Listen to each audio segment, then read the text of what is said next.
Welcome, everyone, to the Joel Martin Mastery Podcast. I'm a networking expert and the author of the upcoming book, No Strangers, How to Build Community, One Relationship at a Time.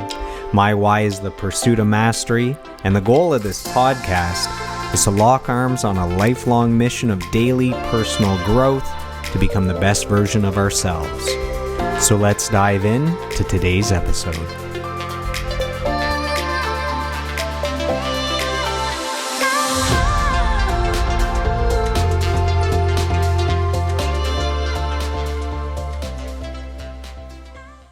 Welcome, everyone, to today's episode of the podcast. We are joined by a very special guest. He is the most talented independent musician that I have ever met. So that's some high praise coming from a musician that music is my life. So welcome to the podcast, Casey Roberts. So Casey, how are you? And how good did it feel to get back on the road to do your recent shows in I believe it was Montreal and Ottawa and maybe some other dates? Hey, Joel, thanks for having me, man. And thanks for the kind words. Man, it was great. It was great because you kind of were thinking the last 2 years, is it going to be the same? Or when we do play, is it going to feel like people have to stand in a designated circle on the ground away from everybody? How is this going to work? Are we going to wear plastic sheets? I didn't know. Hazmat suits. Yeah. So it was beautiful. We went out to Montreal, and I haven't been to Montreal probably in 3 years. And it just had that feeling. And our first gig this year was at Supermarket, coming into it. And we'd booked it, around New Year's or somewhere near there. And it had to get canceled because there was that third wave. And, which was really disappointing because we were getting momentum and it was getting exciting.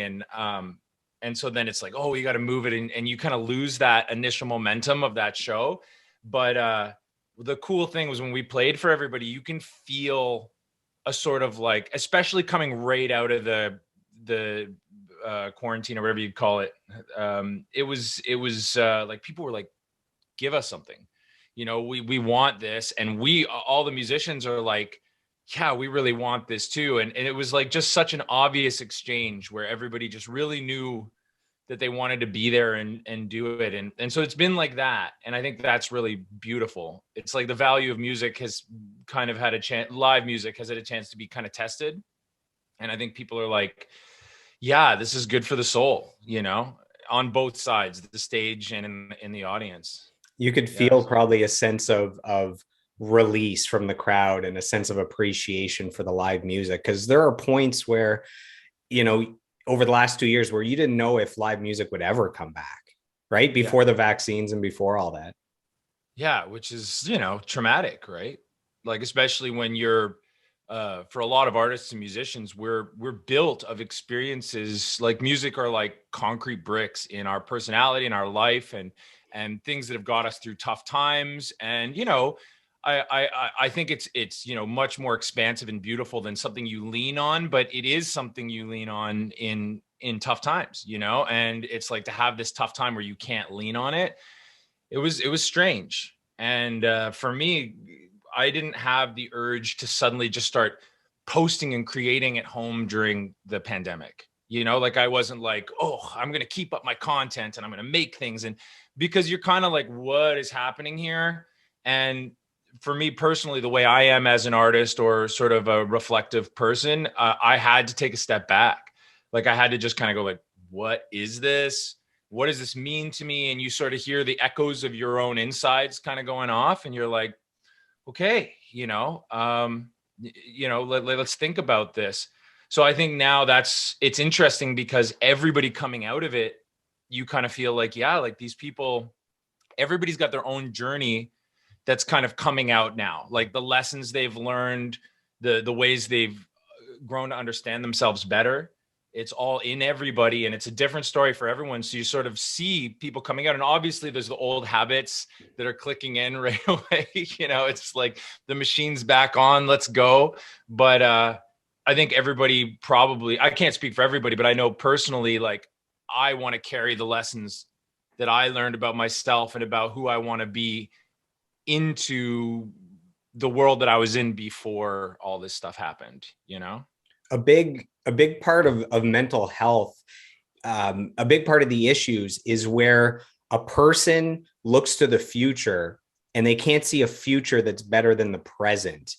And with the pandemic, when you're saying, you know what, even though I wasn't able to go out and do live music, you would think maybe you would buckle down and write more and record more and all that. And you were kind of the opposite, where you didn't feel the need to do that. You needed to take a break. You needed to assess a situation. And I think maybe what kind of triggered that is without the certainty that things would ever get back to normal. Like maybe there's no such thing as a touring musician moving forward. And that's your bread and butter as a professional musician, that maybe because you had that uncertainty about the future, you couldn't envision that future, that in the present, it's like, well, why am I working on this music? I don't know if I can even use this music in the future. I don't know if I'll ever get to play that in front of a live crowd. Do you think that had to do with it at all, taking that step back? Yeah, for sure. Definitely. Yeah. Like, I mean, that's part of the way I'm built too, as a creative. I like, I mean, it is a beautiful thing when I just create for no reason. And it happens sometimes. And it's always the most pure and amazing thing. And it's spiritual and you feel like you're connected to something. And it is cool.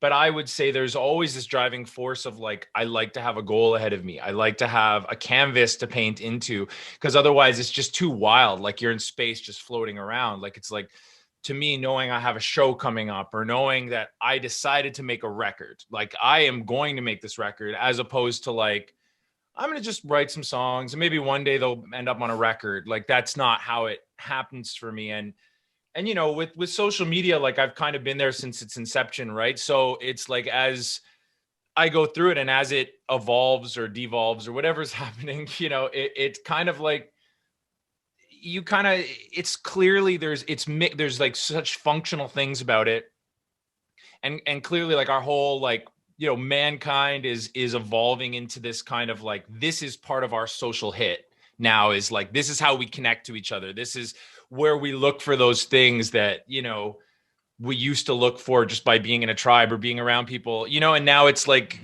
how many likes do you have, or you getting shared or this or that.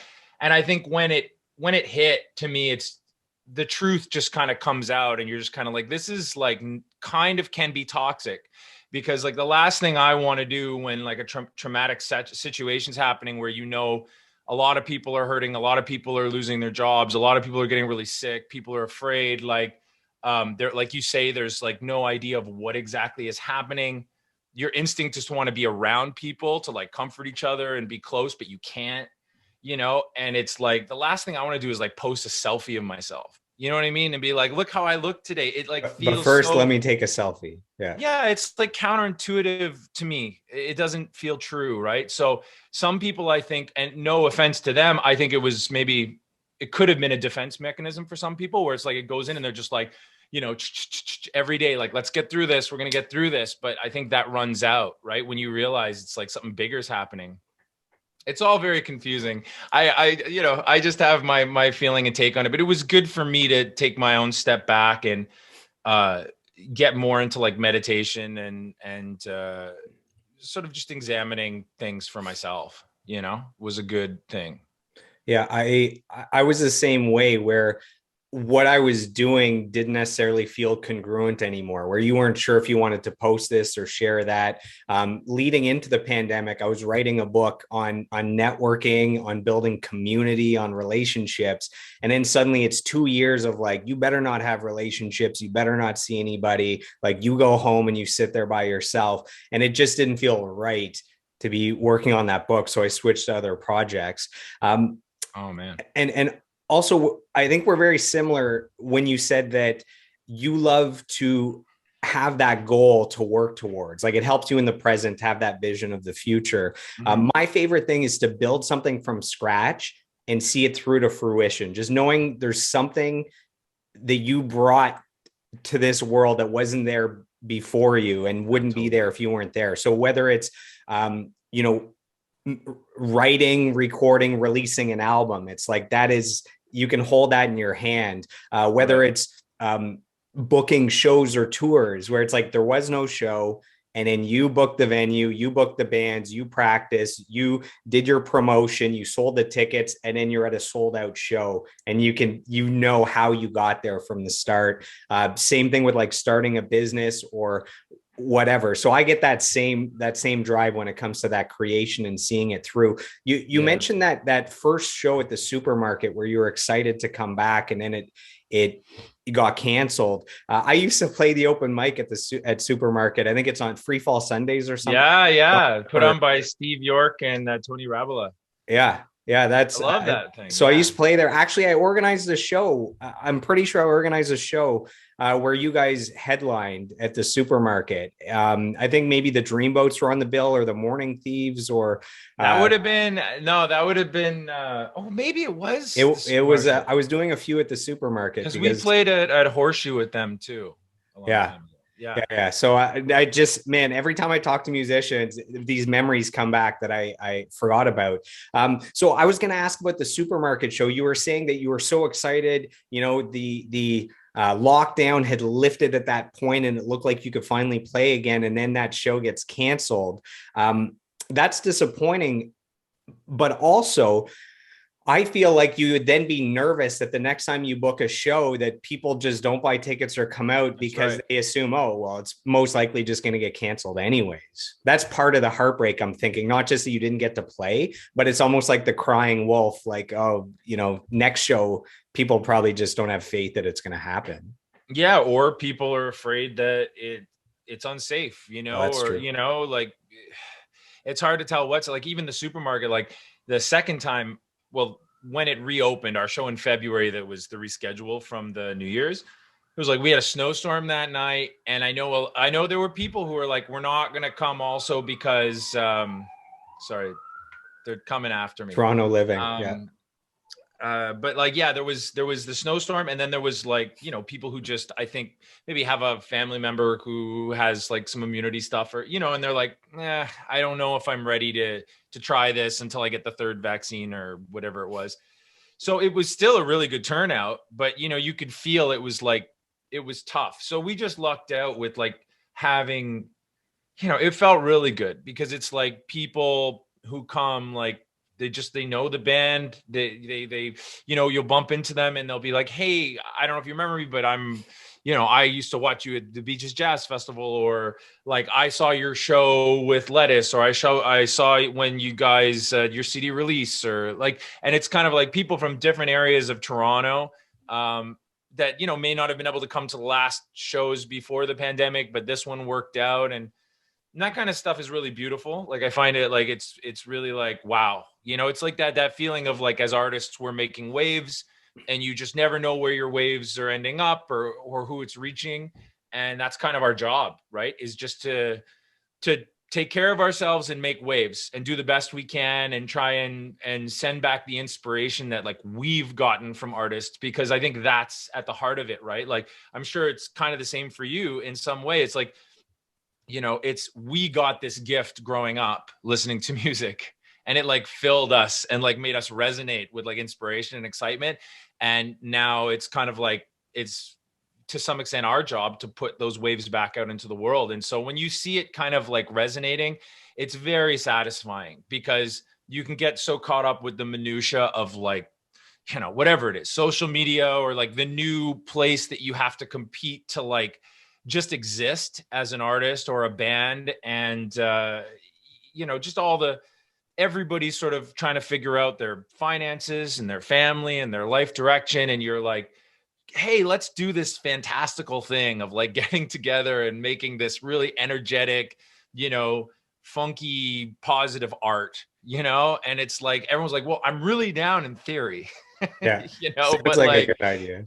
It's tough. So when it works, it's really beautiful, so that's how it felt that night for sure. So with your recent shows, Montreal, Ottawa, you had Toronto back a few months ago. So as soon as I saw there was an Ottawa date, I got excited and I grabbed 3 tickets. I came out with my parents. My parents awesome, are huge music lovers. My dad is like way into the blues and guitar and all that stuff. And my parents loved it. And my dad was like transfixed with your bass player. He just loved the bass. And I think he said to you, man, you never give that bass player a break. That's right. He's just playing the That's entire right. hour and a half, 2 hours. And I wanted to kick off this podcast the right way. So I reached out to Matt Fulbrook, the bass player from Casey Roberts and the Live Revolution. And I have some kind words for you. So here we Oh, geez. So this is from Matt. He says, It's like, this Casey is and your I, life.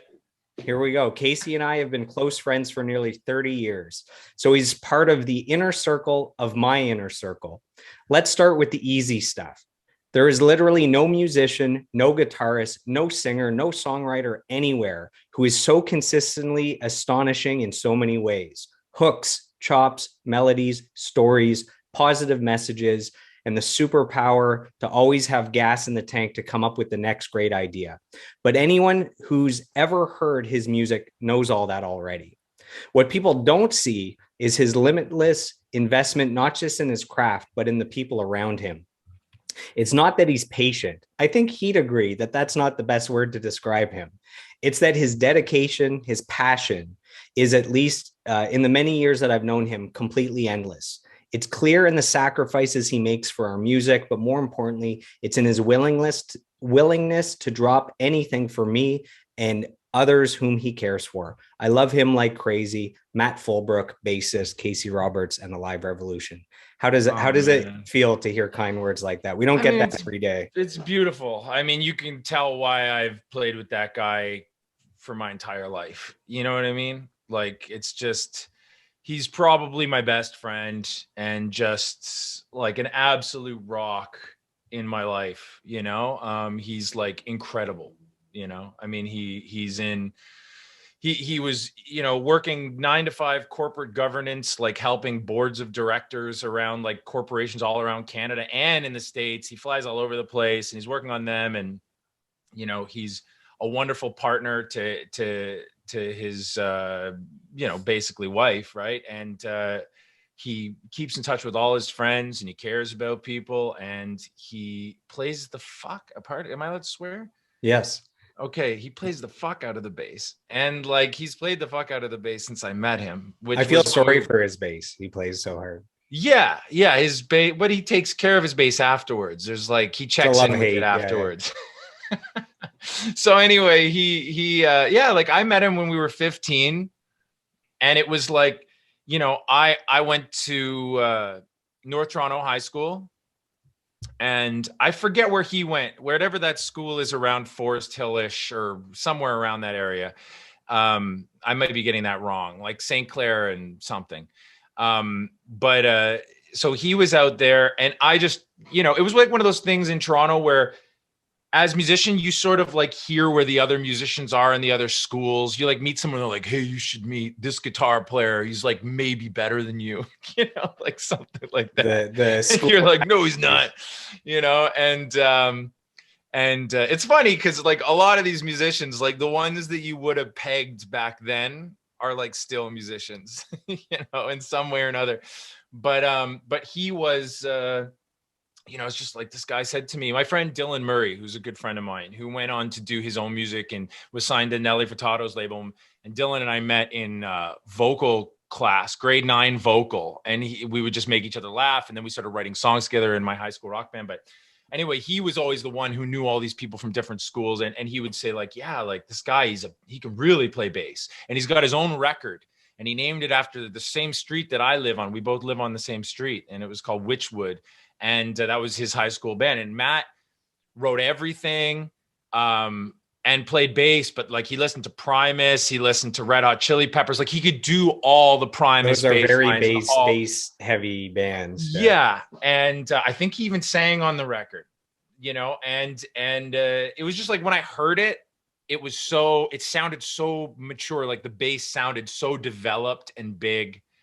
And at first he wouldn't play with me because he was coming out of another band that still had t-shirts. How dare he? He was trying to solve it. But I was just like, I just got to that point where I was like, I want to play with that guy. And then we both had rock bands that would play at the same gigs. And eventually, he was just I was so into what he did. He was so eventually when I started making a funk band, which was called, my first funk band was called Tomfoolery. And when we started doing that, he joined in on bass. And then, like, I don't know, with a couple times that he's had to take an off for this or that, like, we've been playing ever since, and it's been pretty awesome. That's amazing. So our history, to bring the listeners up to speed on what's going on. So 19 years ago, so I was 18. I moved from Ottawa to London, Ontario to go to college. I went to OEArt for audio engineering. And the first big project we had, they said, all right, well, we're going to give you some studio time, but you have to go out and find the artist or the band to record. So I remember my friend Rich Stone and I, we just, I don't know if I wasn't even of age to get into bars, but anyways, that's another story. So we just go out that night and we're going around downtown London and we can hear music from somewhere. We go into a venue and it was Casey Roberts, it was Tomfoolery, and you guys were incredible. And we just thought, okay, we have to get this band because we could literally just hit record and they're awesome. Like we probably don't have to do a million takes. So was that, sorry to interrupt, was No, go that the ahead. bar where, like, you'd walk in and we'd be right there on the side, like you walk in the door and then you see us right there, kind of? Like it's blurry, but I feel like you were kind of on the ground. Like maybe we were, yeah, because I think I remember that gig, and I think we were there to record at OEArt for the week. I might be wrong. I'm not sure. Like there's enough, say there's 50 students that need bands. Like you might have recorded with a few of us. I think, like, I had a roommate, Tim Stokes Reese, who he was connected to Lee, the guy who did it, and he would be like, hey, we need stuff, and we need people to go in and record here. And saying that to someone like me is just like, yes, a chance to create, a chance to, yes, like, let me get in there, because it was such a cool thing you guys had, where it was like basically like free recording time. And yeah, like people were learning, so I guess that's the thing. Well, we got to like learn how to do it, but everybody was so cool and helpful, and I felt like every one of those sessions we did was so much fun. It was such a, like, you meet a new group of people, and it's like a day of like finding this song and creating it and hanging. That was like a really fun time. The trade-off is you get free studio time, but you have to deal with us students. Like you're not getting your world-class audio engineers. So that's the trade-off. Well, I don't think we could afford world-class engineers at that point. That's what, there's a reason you said yes. But so my friend, it was a good exchange. Yeah, my friend Rich Stone and I, we randomly stumbled upon you guys, asked you, you said yes, you came and recorded. I've talked to Rich since then, and he remembers. I think you guys are Facebook BFFs. Yeah, I remember seeing you at some point, but he just said that like we were so unexperienced that our goal was like to get everything mic'd up and sounding great, and then getting out of the way and just letting you guys do your thing. And I forgot what the song was until now, when I just went through your entire discography. I heard the song, but like a legit version. So it's "Aw Shit, I'm Feeling It," all one word, from Parkdale Funk 2 Sides, the double album. It's on there, but I have to assume it's like re-recorded professionally, like years later. Like I think you'd think of ours as like the demo that helped maybe flesh it out or something. I mean, those demos were so much fun. And like Tomfoolery was like, it was a little bit different. Like it's the same kind of idea as my band, but maybe it was a little more like hip hop mixed with funk driven. Like, it wasn't like, I think as time's gone on, I've sort of like embraced more the melodic, soulful singing, or even in some cases rock and stuff like that. I've been trying to like fit the two together. Yeah, back then we were definitely like, I was coming off being in love with a Toronto band called the Pocket Dwellers, who were, such a huge impact on my developing teenage brain. Like, just like, funk, jazz, hip hop done in a way that, like, I don't know. I don't think anyone's done since. Like now there's like this kind of hip hop jazz movement that's like very instrumental or, you know, kind of improvised, or it's like, you know, there's this cool kind of thing and it's really dope. But back then it was like, no, we're going to like, the Pocket Dwellers were about like writing really sick songs with great lyrics, hooks, choruses, like catchy horn lines, a DJ scratching between, like almost like he's comping like an instrument. Like I remember there was one tune he would take like an opera, like a note from an opera thing and like use that note to comp and like scratch and in the key of the song, and you know, kind of like a Kid Koala type thing. His name was S Love, the DJ. And it was just such a cool band of guys, and it was like kind of like the Roots, but I liked it more than the Roots. And it was from Toronto, and it was like fiery. Like the energy of the Dwellers was like, you know, it was like you just let a lion out of a cage when the MC came out and everything, like, and the room would feel it. And it was kind of like, that was like a beautiful time. Like this is like late 90s, early 2000s, I guess. And it was like, you know, it was like jungle music was all over Toronto, like the jungle music scene, house music and like jazzy house and all that shit was happening. Hip hop was in a great time, like all the sort of, you know, conscious rap and like, you know, Talib and Mos Def and Tribe Called Quest and all that shit was like really like flourishing during that time. And it was like this band kind of took all that mixed with the jazz and this sort of like, yeah, and it was just like they put it all together.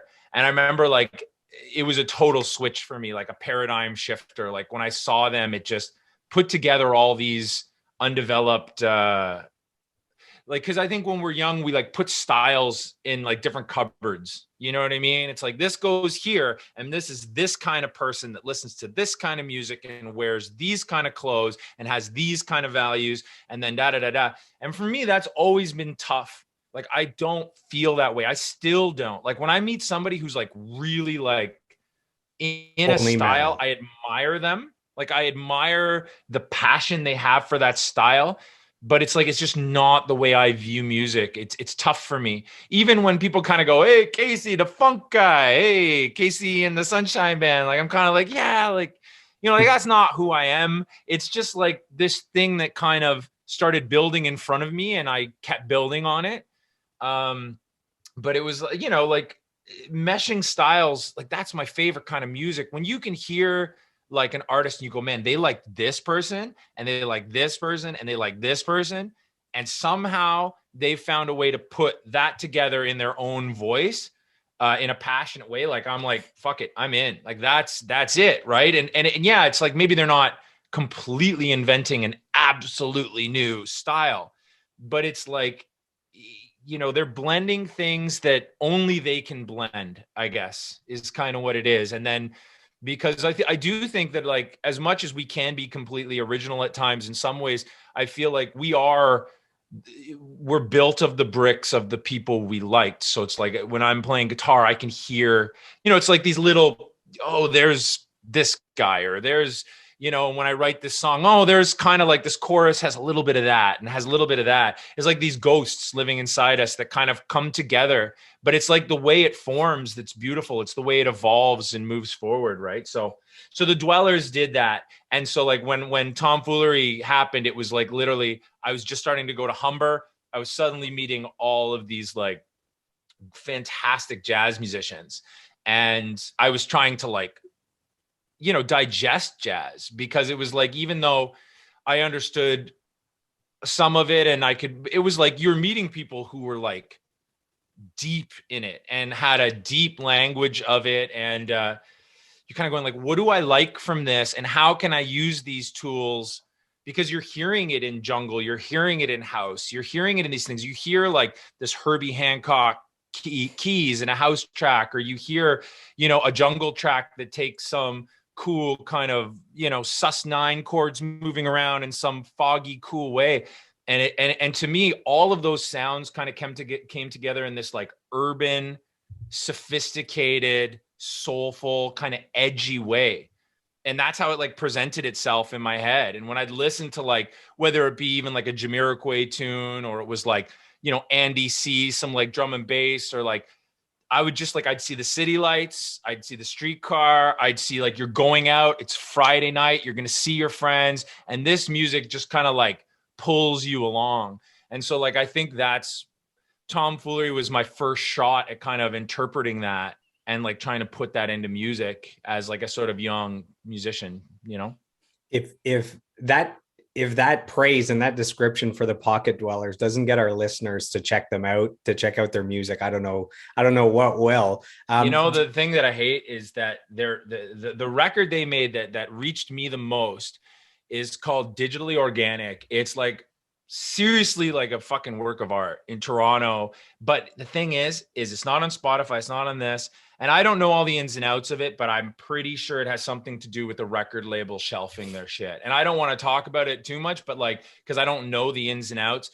But whatever happened, that record should be available to everybody. I imagine maybe on YouTube or something, like somebody's like uploaded a jacked version of it, or maybe it is somewhere on Apple Music, but I can't find it on Spotify.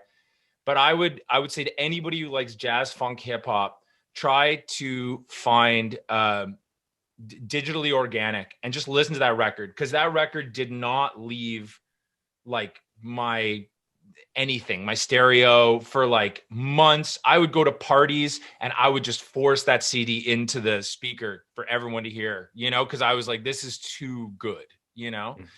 So that's the record. Yeah, you're clearly passionate about music. Where does this love for music come from? You know, do you have like an earliest musical memory where music actually stood out as something special to you? Well, my father was a guitarist. He was a professional musician, and he played in sort of big bands in the 60s and 70s, and I guess even in the 80s. He was part of a folk group called the Travelers that did This Land Is Your Land, the Canadian version, and all kinds of stuff. That's and, you cool. know, they were kind of like, you know, they were one of the big kind of mainstays in the Mariposa Folk Festival and stuff like that. Back when that kind of stuff was much more supported. I mean, maybe it still is. I mean, the Mariposa Folk Festival is still cool. I went there just before the pandemic and it was fun. Sharon Lewis and Brand played. And nice. I like that. But anyway, it was, yeah, he would do all that kind of stuff. So I kind of had that aspect. Like my dad was a very well-read, a very, you know, just like deep in his vocabulary for songs and music and records, and could always talk about, you know, Count Basie or Duke Ellington or like this one Aretha record, or like he was a portal into all of this stuff through his own passion. And, you know, when I was young, I remember I would just go downstairs and he had a little study kind of, and his guitars are there, and he'd be there with his like 70s black rim glasses, like he was like a news reporter, you know what I mean? He'd be in there listening to jazz. So, you know, we drive around in the car, and I just remember, you know, kind of him playing this jazz and just feeling this sort of like warmth around this music of like these people dancing with their instruments. I mean, all it sounded like was blah, blah, blah, to me, right? But it was like he'd be like, what instrument is that, or what is that? And it kind of like got me to like look, or when I'd see him play with people, you know. He started your ear training young. Kind of, yeah. I remember my earliest memory is I remember he used to take me, like, we actually, like, I didn't, even though I was born in Toronto, we moved to Cookstown for like 4 years, which is just outside of Barrie. And at the time, I think it was like just an intersection, like a restaurant and a convenience store, and then like two highways meeting. And my house was right there. And I remember we used to go for drives, me and my dad, and he took me to like one of those electrical stations, you know, those like big kind of, and they have that hum. It's like, and he would like do the bagpipe, like with like the drone underneath, you know? Yeah. So I think like music was introduced to me like a character, like a warm character.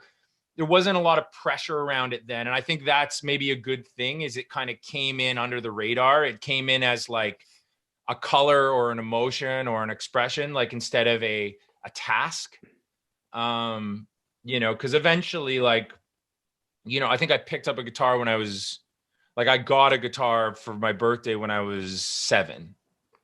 And, you know, I mean, I actually still remember like the first time I touched it, and it was like, you know, you're just kind of like, what is this? You know, why when I play it, does it not sound like a chord, Okay, like why before is you finish, I was gonna say that when when I see you play live, it's like blistering guitar solos. Like it makes me, sometimes you get inspired. We're like, oh fuck, I gotta work harder. Me, I want to like put my guitar down forever when I see someone like oh, you don't play. think that way. And well, I'm joking as well, but I picture you as like a baby in diapers picking up a guitar for the first time and playing Stairway to Heaven. So I want to know, did Right. you ever suck at guitar? Well, you definitely got the diapers right. I did wear diapers when I was a baby. No, yeah, I mean, for sure, I suck. I mean, sucking is so relative, right? Like, what is like So is you said sucking? at 7 years old, you I'm got a not like I guitar. was never one of those kids like on the internet, that like there's like some 6-year-old Russian kid who's like a, like, Yeah. I had none of that, but I think that the one like the one thing is, my father taught me like the like 6 or 7 or chords The Beatles to chords. Yeah. know. Like yeah, like I think I remember learning like La Bamba. Like it was around the time that like that movie was out. Did you ever see the movie La Bamba Yeah. with Lou Diamond Phillips? And so there was like that, which is like based around the C chord, kind of like walking from the G. And I learned that lick, like don't. And then you learn the C and the horrible F chord that can't be formed, and then the G, and you kind of go through that. And I learned those chords, and then it was like at the same time I was learning piano. I was taking lessons, but it was much more formal, and it was kind of like one was like in front of the house piano lessons where like people can comment and come in and kind of tell you you're doing something wrong or you should be focused on something. And the other one is guitar in your bedroom, where nobody has any say in anything. And, I just like, I found that sort of singer songwriter spark by myself in the room, my idol when I was 10 years old was Bryan Adams. I thought Bryan Adams was amazing. I didn't have an older brother to sort of tell me what was cool or, how many tattoos you Bryan had to Adams have. is a great songwriter, like pure songwriter. And like singer and just his energy, he had that kind of that positive, gritty, raspy voice. And to me, like just discovering a raspy voice was cool. It was like, I don't think I was ready at 10 for like the metal scream or anything, Yeah.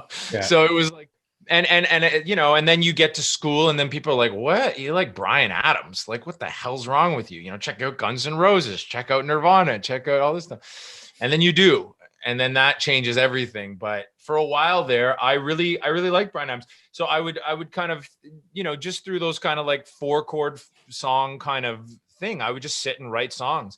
And I think I have little audio cassettes from when I was like 8 and 9 and 10. And I would like make little record covers and like record songs. And I'd have 2 tape recorders and I would like record into one and like the melody and the chords. And then I would move that tape to another one. And then I'd record me doing a harmony with my voice, and every time you do it, you'd add more room sound, so it got like further and further away. So they're like, if I it just sounded like to, you're playing an arena by the end of it. That's all. I was yeah, preparing. or I was playing through some sort of deep cover message from some spy radio. But it was that was like a good creative place for me, right? Because I kind of found it in that room. Yeah. Who would you say are your biggest musical influences? So when you were young, Bryan Adams, later on, you get into funk.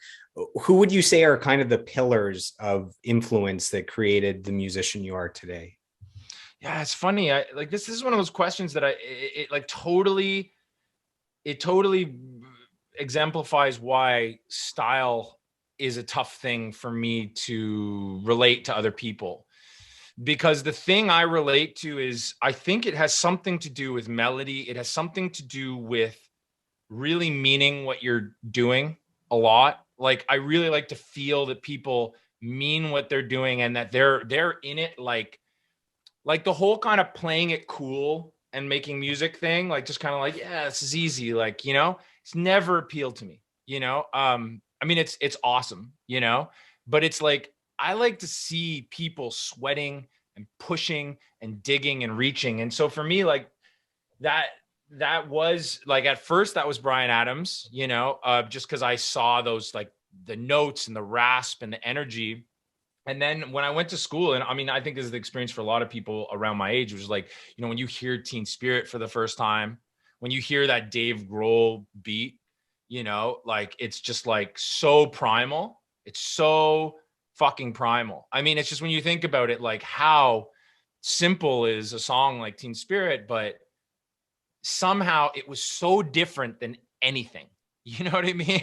It was like, because underneath it, I think, was this sort of just this attitude and this statement about it. And it was that chemistry between Kurt and Dave. And so when Nirvana came out, I think it smacked me in the face, and it totally, like, it was right at that transitional time. I'm like a preteen, and it kind of like started shaping me in towards a new kind of thing. And then so like all of that grunge music. That's 1991. That's the I dove into. Yeah, for me it was 92 when I discovered Rage Against the Machine. Them. 92, yeah.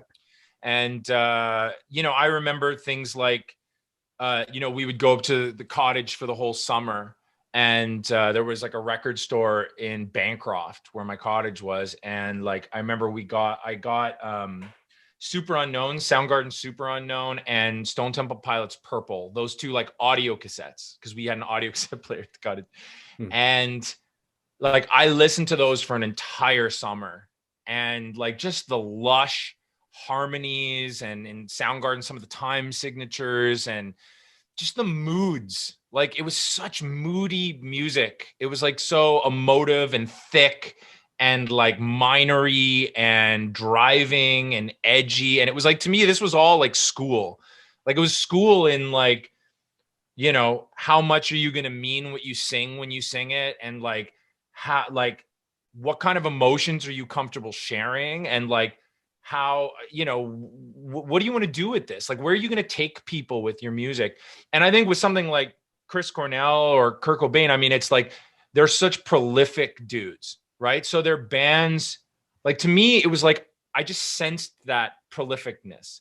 And I was just kind of like, I was attracted to the playground of creativity. Like, and at the time, like, I wasn't as into Pearl Jam, but then when I went to high school and I heard Vitalogy by Pearl Jam, I remember, I think I was like, I used to fall asleep listening to the radio. So like all night, the radio would be playing, you know, and it was like something like AM 640 or some shit, right? Like, and I would just wake up and like songs would wake me up in the middle of the night, which was kind of a crazy experience. Like I remember Black Hole Sun woke me up in the middle of the night, and I had no idea who it was or what it was. And I remember thinking, this is like a dark Beatles song. This is like a dark, still melodic. Despite yeah, it's melodic. And later on, I heard Dave Grohl describe it as, what did he say? It was a Black Sabbath meets Beatles, right? But I didn't have Black Sabbath in my vocabulary then. But I was just like, this is something. And I remember what I would do is I think the same thing happened when Garbage came out with I'm only happy when it rains. Or like, you just hear these melodies and this darkness, and I kind of sit up and I go, what is this? And Better Man came on by Pearl Jam, and it didn't sound like Pearl Jam to me, because I guess Pearl Jam had been kind of pigeonholed as like, you know, like that was what Pearl Jam was. And all of a sudden I'm hearing this song with these lyrics that I'm like, wow, what is he singing about? And it was a little more like uplifting, and I was kind of like, these guys have like a different angle. And I think that was when I was shown the sort of, again, that prolificness, that kind of like, no, we're here to have a creative playground, right? Like that's what we want to do. And then, you know, you get the record and there's these weird songs with kind of like, you know, dissonant chords or something, or, you know, off B-side tracks that don't even make sense. They're like weird, but then you have these beautiful ballads, and you have these like edgy driven like songs. And, you know, Eddie was singing with all these different textures. I'd never heard him. Like he was entering a different placement and singing with aggression, and you couldn't understand everything he says. So you get the record cover. And when I was growing up with Bryan Adams, you just have everything written, right? You read it, even has the choruses doubled. Like, you know what I mean? It's like, there's that chorus again. Like you're reading down all the lyrics. And with this shit, it was like, it would be like, you know, maybe the verse, but then a wrong lyric crossed out, scribbled in a right one, and then the next lyrics aren't the ones that made the record. And that's all you get. And so you're like, I don't actually know what the lyrics are. And it created this feeling of like mystery and creativeness. It's like these guys are just like painting and letting shit fall where it falls. They're not like just some pretty boy grunge band. And I think at that point, I started reading articles on them, and I went back and discovered verses, which I hadn't really. I remember I would go to Franz with a friend from high school around Eglinton and Yonge, and because we could smoke and drink coffee in Franz at the time, and there was a jukebox, and Animal by Pearl Jam used to come on. And every time it used to come on, like my testosterone and adrenaline would start going, you know, because it was like, boom, down, down, down, down. And I was like, what the fuck is this? You know, what is this? And so then, you know, so I started reading and learning about how everyone in Pearl Jam did something. Like the rhythm guitar player wrote shit and was like this driving force of riffs, and the lead guitar player was this sort of screaming, passionate lead player. The bass player took photos for the band and was into like Motown. And, you know, Eddie is like searching for all these things that are happening in his real life, like, and really honestly talking about his shit, like his, you know, his father, not knowing his real father was the stranger who used to come around the house, and then his mom goes, oh, he died, and the guy you thought was your father wasn't your father, and all this shit's coming out literally in song lyrics in a beautiful poetic way. So to me, as like a young creative and in the mainstream, that was exciting. Like that felt like this world of like, so Pearl Jam helped me use a template of what I wanted a band to be, because I was listening to Zeppelin. I was listening to punk. I had skater friends that were super into punk and all these things. So I had all these textures around me. And a band like Pearl Jam seemed to, like, at the time, it was like, well, we're going to take from all of these and we're going to put them together and do our own thing with it. And I think essentially what Pearl Jam is it's a tribute band, right? Like it's a tribute band to the 70s. Like it's a tribute band to like Zeppelin. It's a tribute band to Pink Floyd. It's a tribute band to like, so like punk shit, and like, you know, so like to me that was exciting, and I kind of built my first rock band around those feelings.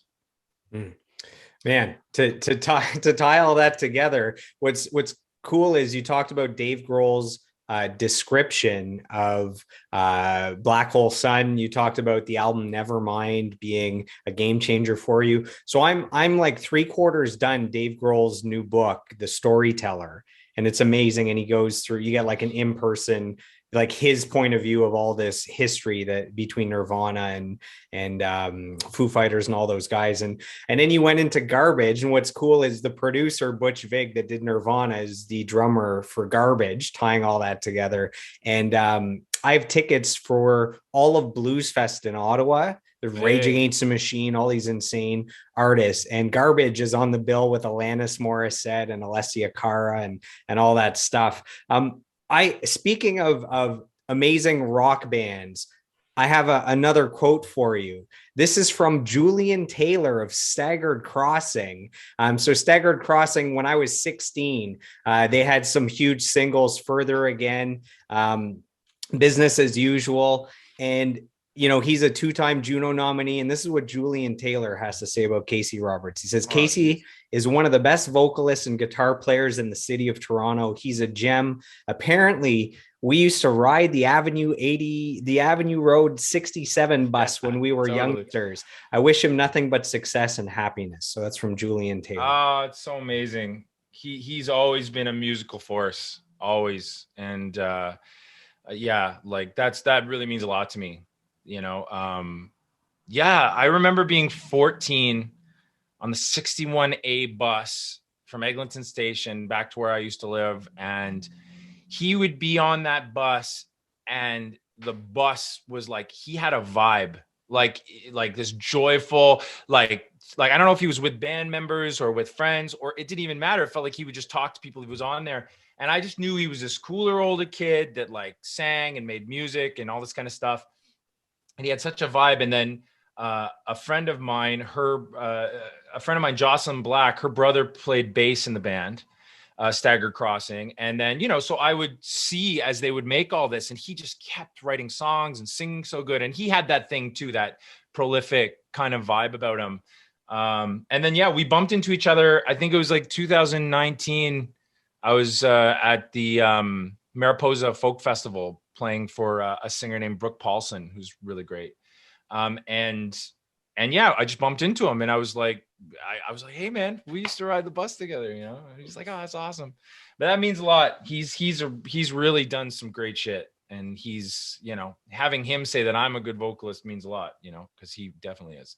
What's awesome is that success with Staggered Crossing, that was like whatever 20 years ago, and he just got 2 Juno nominations for his last album, like to show going the distance and like a lifetime musician. And you describing running into him just reminded me, I always forget this stuff until I talk to more musicians.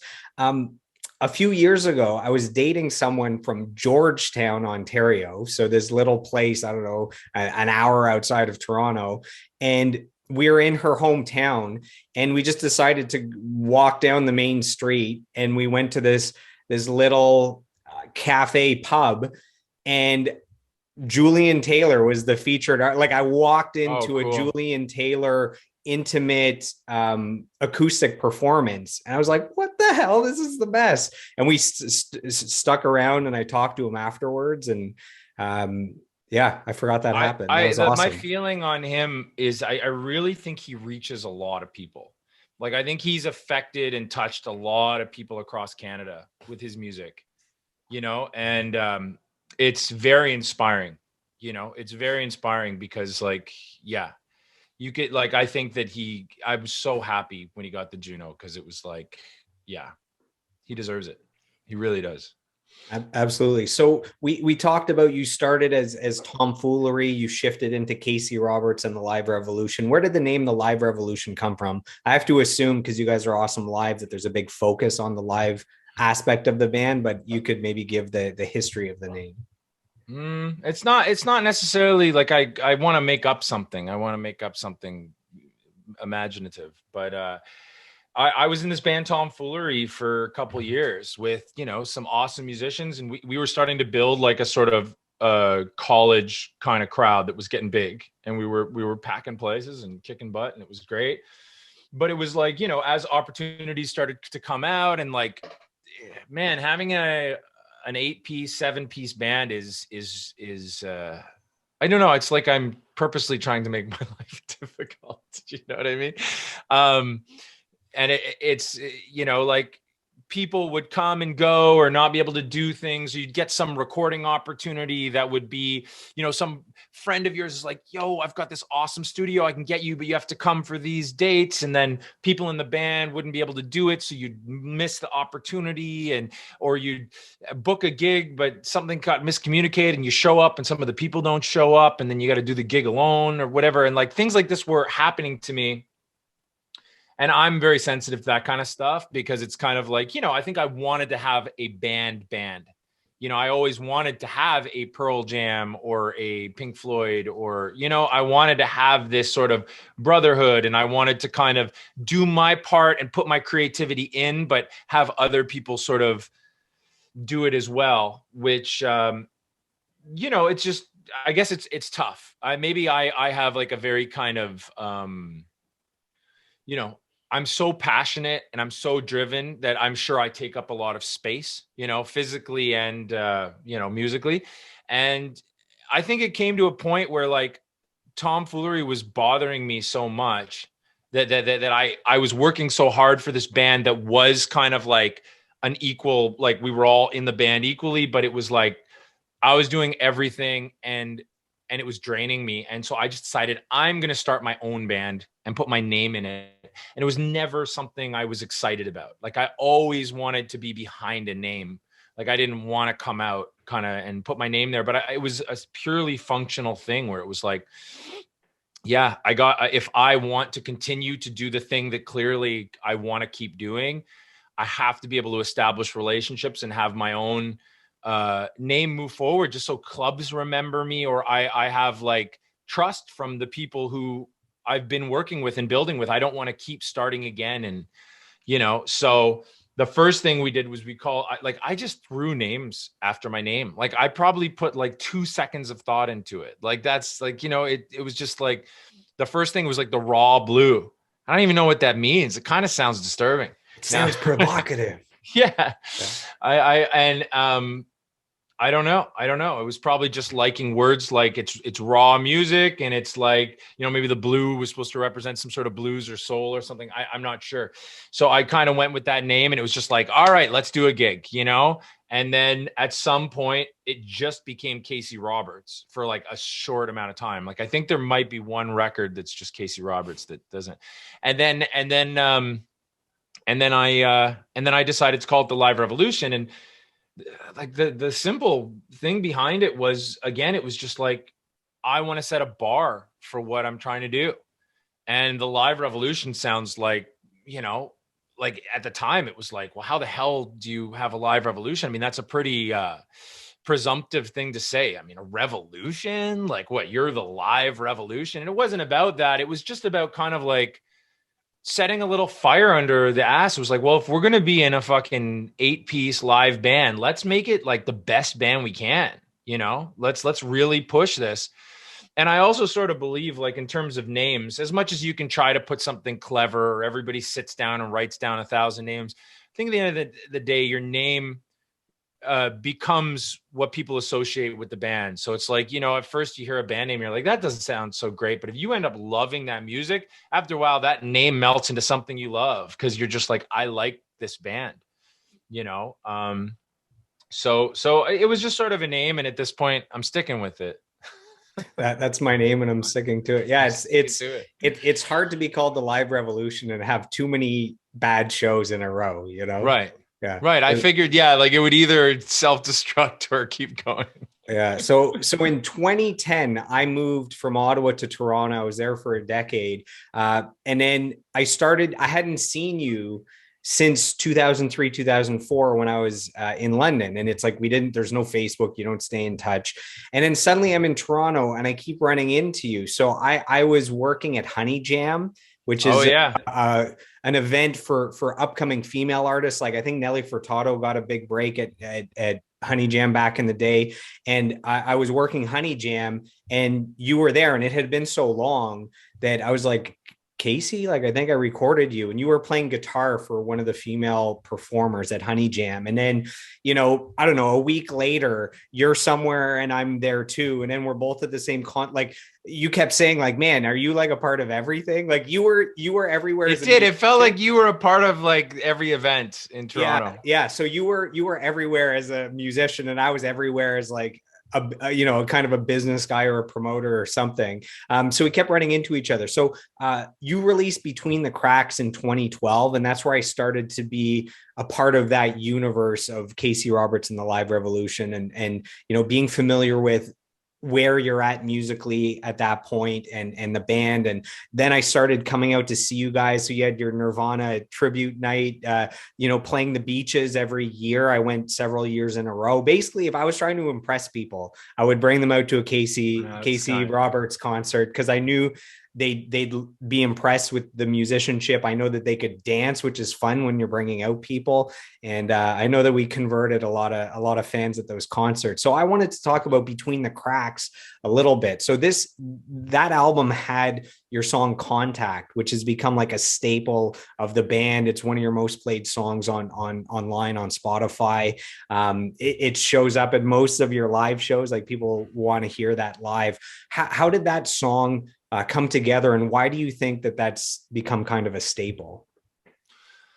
Contact. Well, first of all, that record was written. I wrote it in about, I would say like 3 weeks or something like that. The whole record. So it was like we'd already done our fundraiser for Park Del Funk 2. We were in the studio recording that. And it was taking longer because we were trying to do this big thing. And it kind of, you know, it was our first Kickstarter of sorts. It wasn't a Kickstarter, actually. My ex-girlfriend like helped me build our own site. It was crazy, our own fundraising site. But, you know, we had this record and we wanted to keep people engaged and we wanted to reward people for their patience in waiting. And I was just like, hey guys, what if we just like go in the studio one day, we'll record a record, and we'll just like write this thing. And I think we had like a couple rehearsals, and then we went to Metalworks and we recorded the whole record in one day. And I think Contact, like, because I was like, I want to have a four on the floor tune. I mean, we were already working on Drift Away and some other, like Drift Away was already an idea. We already had some things that we liked for Parked Out Funk 2, but it was like, I wanted to have a dance song on this record because a lot of the other tunes on Between the Cracks are very like jammy, funky. Like we just kind of threw together like a lot of instrumentals and funky things that, we could just throw in at shows for fun.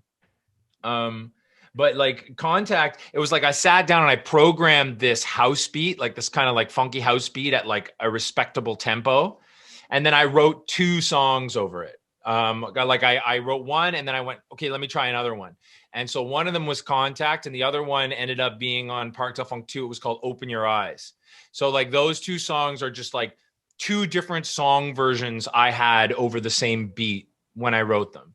And Contact felt like a lot more fun. Like Contact felt like it had a really kind of quirky, positive energy. And I was like, yeah, this, so we threw that one on and yeah, I guess it's just super catchy and light, and I think that's, and it starts off with that synth line, which I think people like, the so that always kind of gets that's your milkshake that brings all the people to the dance floor. All the I might have messed up some of that phrase, that quote or whatever. Yeah, but, that wouldn't fit in the song the same way. Yeah, it's all good. That's all good. So you mentioned Metalworks. So again, I forget the history of this stuff, but you mentioned Metalworks. So I was at Metalworks for 7 years. I did events, I did sales, I did promotion. And I just remembered, and this is huge, I don't know how I forget these things, but Metalworks started because of Triumph, the band Triumph. They've sold 40 million records. Like they were as big as it gets back, it was them and Rush were the 2 big Canadian rock bands.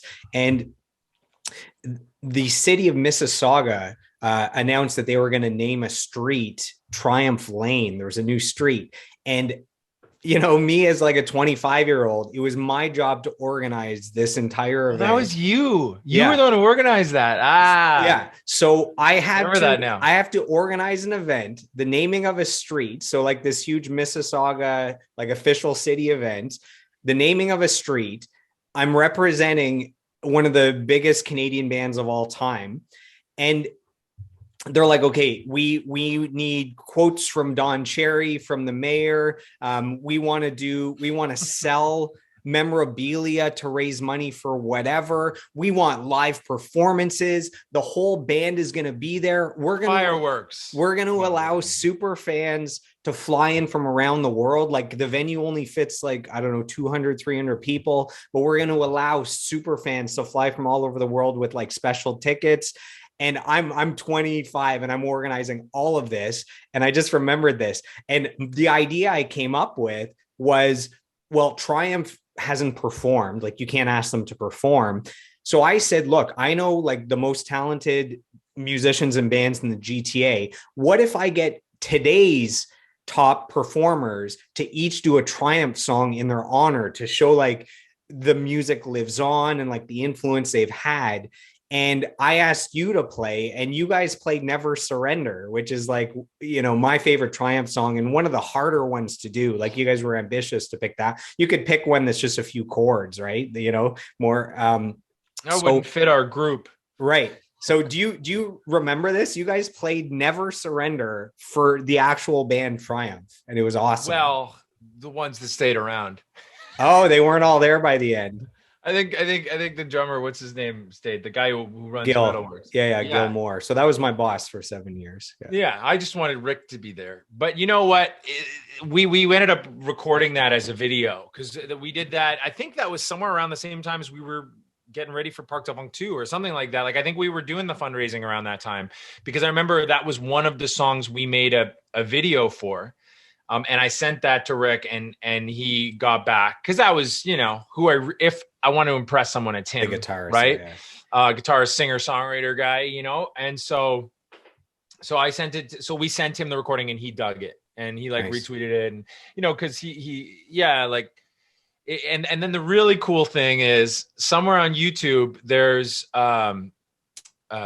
these awesome musicians in Colombia who are going to music school who did our cover of Never Surrender. Nice. And there's a video of them doing our arrangement of Never Surrender, which was really cool.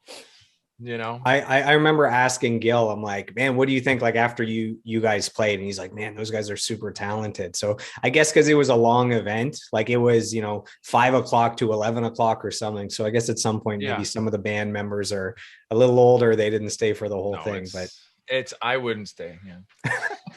That's all good. So you had mentioned before that back with Tomfoolery, you had more of the hip hop stuff within the music. And then, over the years, I thought it was okay to rap. It is okay to rap. Is it? All right. Cool. Yeah. And over the years, you just said you've gone more into the soulful singing. But you're super talented as with the rapping. Have you ever considered doing a rap album? And I'm serious, No, I've never considered. How that. dare you? How dare you share that? I you know what? It's like with hip hop, there definitely is there's some things there. There's some tricky territory there. And I'm not saying it's not cool for a white guy to become a rapper, but you have to really be drenched in, the history. I think, you really have to be able to go out there and represent and live it. And it's a lifestyle. Like that's at least how it strikes me. The way rap and hip hop affect me is the same way jazz affects me, is the same way rock affects me. Like they each have their own world and color, and it's like food, you know what I mean? And it's like, I just can't bring myself to make the same meal forever the same way. I love too much of it. And it's like with rap, the thing that drew me towards it, I mean, was the rhythm. Like I love it as a tool. I mean, there was that point where the rap became instead of the guitar solo. Do you know what I mean? Like in songs, like it was like, like TLC Waterfalls or something. It's like, instead of where the guitar solo would go in the pop song, the rap went, or like, Beyonce or whatever, like, that's kind of like what happened. And I just like the tool of it. Right. And the people who really like, I remember being 17 and hearing like that first Eminem record, but like, I remember friends playing me Tribe Called Quest, and the way that like some of that music, Midnight Marauders and those kind of records, the way they started to grow on you.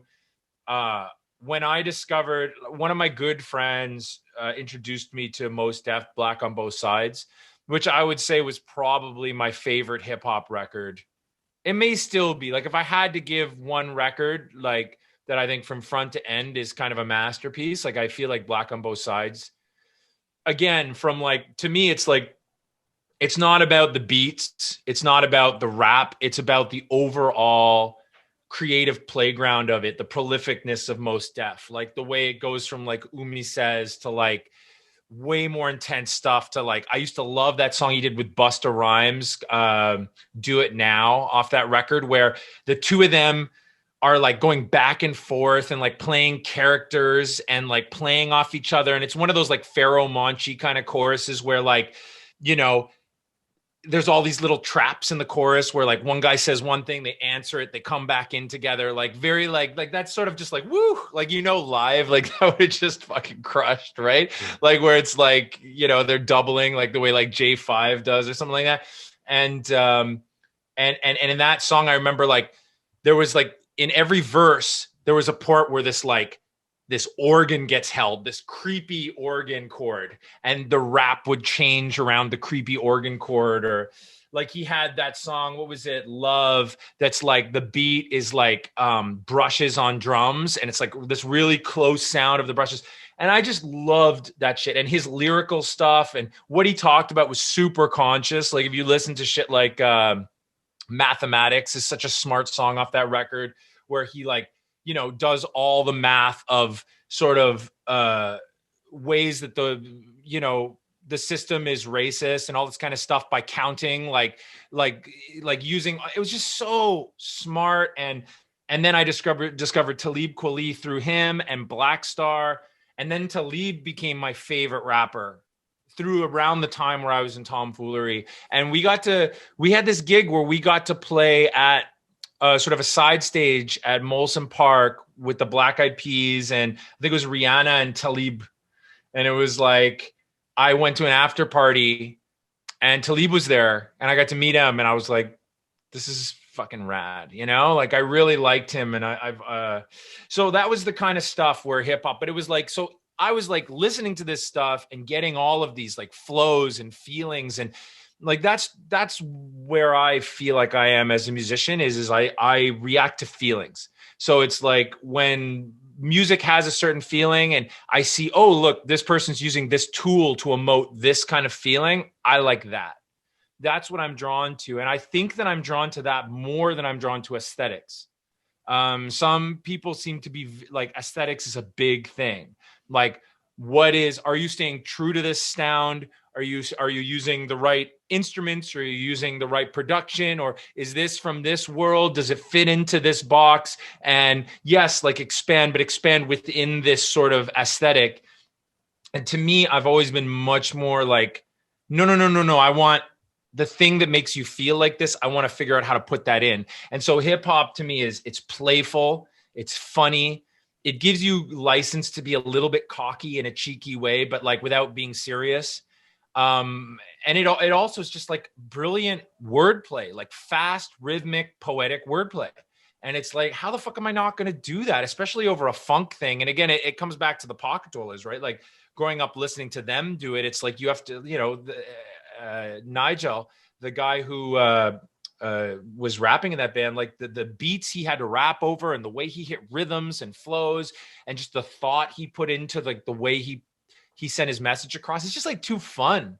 It's like, I don't want to not do that. Like, it's fun, and it's the same way I feel about jazz harmony. It's like, some people go, oh, like simpler chords are going to appeal to more people, but it's like, yeah, but it's so fun to have this different emotion that comes from this more sophisticated grouping of chords that kind of, so it's, I feel like for me, hip hop was a tool, and it was one of those things I appreciated the same way I appreciate like punk rock, or jungle music. Like I'm not a jungle aficionado. I'm not a punk aficionado. But when I used to hang out with skaters growing up and listening to punk and hear how they felt about No Effects or all the, Pennywise and the passion that came out of them, I got it. I was like, yeah, like that is fucking awesome. And I love this scene. And then I'd go to the jungle clubs and you'd see everyone just dancing all night like they are touched by some spirit from the sky and they're dancing the jungle. And there's like kind of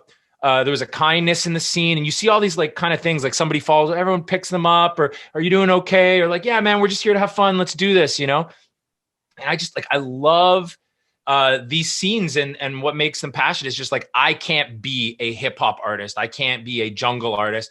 I don't even think I can be a funk artist, right? It's just, cause like, again, there's like a funk aesthetic. There's a funk scene. There's like, there's bands that came up in Toronto that they like sound like that, and they work on the aesthetics and use the right mics and, get the reverbs to sound the same. And it's beautiful. They're playing tribute to a thing. I just like can't do that.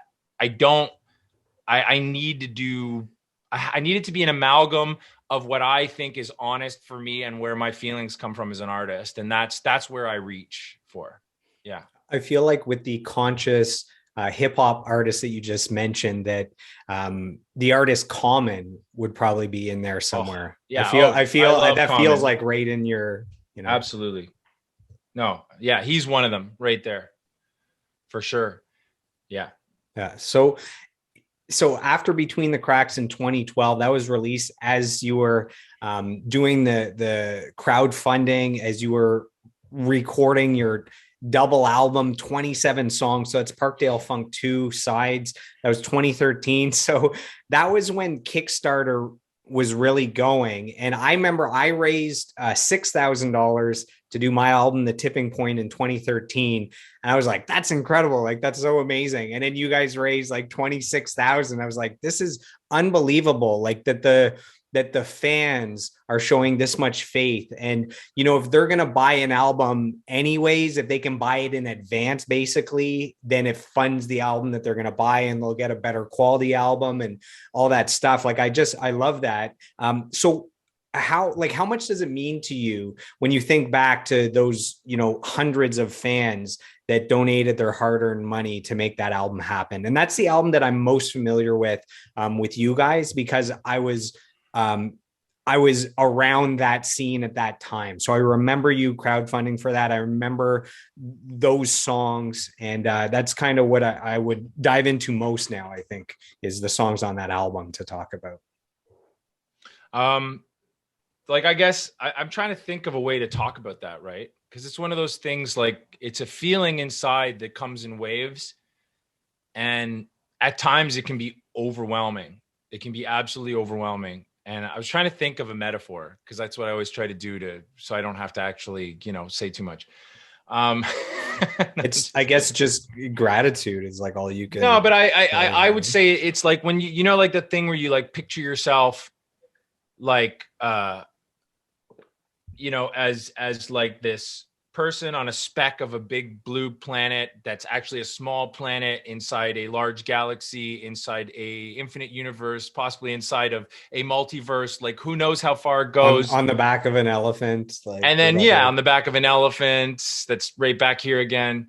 And then, you know, it's like those moments, like, to say that they're humbling, like it's not enough. I mean, to me, that's the closest thing to magic I've ever experienced. It's the closest thing to spirituality I've ever experienced. It's the closest thing to destiny, you know, things like that, like, I don't know if those things are real or not, but it feels like that. Like, that's the feeling.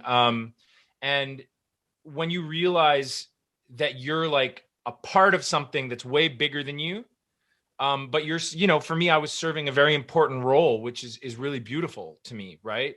But I mean, at the time, I mean, we didn't use Kickstarter because Kickstarter wasn't in Canada yet. So we there was Indiegogo, but they took 10-15% of what you made, which was like, we just couldn't justify that, you know, getting all these people to pay Indiegogo that much. And, you know, my girlfriend at the time, she was responsible for like all of our cover art, all of like our imaging, our photos. And she helped me build. I mean, well, I shouldn't even say she helped me. She fucking built a Kickstarter site from WordPress from scratch. All those widgets. She taught herself how to do it. And it was like the most powerful, beautiful gift like anyone could have ever. It was basically me, her, and Matt Fulbrook just like under this thing, which was those two people believing in me, which to start with was amazing. Because like they were going like, look, we trust you. Because I remember having a sit down with the band in 2012, the beginning of 2012. I remember it. Like, it's one of those days you just remember. Like, I remember walking in, we were at a pub and I had a band business plan, and I sat down and it had Parkdale Funk 2, double record, you know, we just need to raise $20,000. You know, everybody's just like, what? Like, and there's nothing worse. Like, it's scary because there's nothing worse than seeing a band that's like, oh, you know, check out my Kickstarter, and it shows, you know, goal $20,000, and it's like raised like $32. Like, there's nothing more embarrassing than, you know, you set the big goal and you can't fall go under. short. It's not, I mean, it's you can, but you don't get the money, not, right? It didn't feel like an option for me. And I think this is like where I experienced what I think a lot of independent business owners experience, where everybody has to take a leap. You know what I mean? And there's leaps we take and they're terrifying because there's always that chance that everything's going to crash. And I mean, when you're playing in a band of, you know, 7 of the most talented musicians in the city or the country or like whatever, you know, I mean, I've been very blessed with the musicians that I've had in my band from day one. Every band I've ever had has had extraordinary musicians that, you know, I am so grateful. And I don't even know if I've been able to express to them, but it's like, I couldn't have done anything without these people. You know, it was unbelievable. And you just feel this intense pressure to succeed, not just for yourself, but for them, to prove to them that you're worth, you know, their time and their talent, because any one of these people could be playing with any top group anywhere in the world and there's demand for them. And, you know, you're like, all right, guys, I'm going to try and figure this out. But the truth is, you know, I might be prolific. I might be able to create. I might be very good at thinking in abstract ways and coming up with big ideas. But like, you know, business, I mean, a lot of these kind of things, they're territories that I don't live in regularly. And so it can be a lot. So when that Kickstarter, you know, we talked about it, and it was like, there was fear in everybody. And a lot of people were just like, you know, I don't know if this is a good idea. You know, I think we should be trying to find our money from more reliable sources. And I think there's even people, I mean, I even heard from artists around Toronto, which was it kind of hurt my feelings, but I heard from people I knew, they're like, that's like disgraceful, you know, asking people for money, like, you know, instead of asking a record company for money. Right. Yeah. But, you know, the plan is, okay, we're going to do this. We're going to build this. And then we're going to do a cover video every week, and we're going to try to make it interesting. So every Tuesday, I don't know what we're going to do, but let's meet up and let's do something. And as we started doing that, something started happening where like people in the city were like getting stoked, you know, and musicians were getting stoked and artists were getting stoked. And I think like, if I could say like why it happened, I don't think it's necessarily because our band is, you know, like the best band, or like that we make like, you know, just perfectly badass music that needs to go viral. I think it was like that there was a lot of creativity and energy, and we were just trying. You know what I mean? We were just stepping up and really like going for it with really pure intentions. Like, we want to make art. We are going to create as much as we can. We're going to put all of ourselves into this in the time we have, in the best way that we can. And, you know, some of this shit's going to miss, but we're going to put it up anyway. We're going to let it sit there. We're going to make art and live with the consequences of whatever we're doing. And I think people started fucking rooting for us, you know? And I think it's because people want to do that for themselves, right? Like, we all want to have the guts to kind of step out and do the things we want to do. And it's like, there's this fear, and everybody has their own relationship with it of just like, well, what if this isn't the right time to do it? Or what if people don't like it? Or what if I make a mistake now and then I won't get this industry support later? Or, you know, I guess I should really be going through the right channels to do this. Like, I need a manager, I need an agent, I need, you know, and then people get stuck in this kind of thing. Even people who are successful, who are like, they're signed and they've got a great thing and they've got money behind them. And like, I feel like some of these people even get frozen, you know, in this kind of like, I don't know what to do because I'm waiting for my label or my agent to tell me what to do, but I want to do something, but they said I shouldn't play this gig, or I shouldn't play with this person, or I shouldn't take this chance because it's not a good look. And, you know, and maybe that works in a lot of ways, but for me, I can't wait for that. I could never wait for that. And I think I sort of intuitively knew that, like, if that's what someone wants me to be, I'm probably not going to be that, you know? So I think we got to go out and just make a lot of noise, make a big fire, make a big wave in this city of like the best music that we can make, have fun with it, and believe in it. And it worked. And I think we built a lot of friends and fans and allies through it. And it's just like the most special time. It's such a special time. And yeah, like I would say the people that like our band are every bit as dope as our band. You know what I mean? Like, it's like everybody's awesome. And I'm so grateful. I like love all of them, so much. One person that was a part of that was the Live Revolution band member Christian Overton. We got some words Who? from him. Christian, how dare you, No, I'm sir? just You put a little respect. So he says, I've known sorry, Kristen. Casey I was for joking. 20 years. His unwavering dedication to his craft at every step of the way has been an inspiration to me and so many musicians in Toronto. So that's from horn player Christian Overton. Oh, it's so nice. So nice. Christian is I met him in third year at Humber. And I think it was third year, maybe second year. But I don't think that I've ever worked with a more solid horn player. Like he is every horn player that comes into our band when Christian's playing, they basically set their rhythm to Christian. And like the amount of times I've had people walk off stage and go like, oh, I'm glad Christian was on this gig. You know what I mean? It's like having somebody who's got like a foundation. Because Christian's one of those people who, like, as far as I could see, he just worked so fucking hard to learn about arranging, to become a really good instrumentalist on a trombone, which is like, I can't imagine playing a trombone. Can you imagine that? Like, that's so hard. I mean, it's so physical, and I mean, the things that I asked him to play, the fast lines that he played in my band and played so well.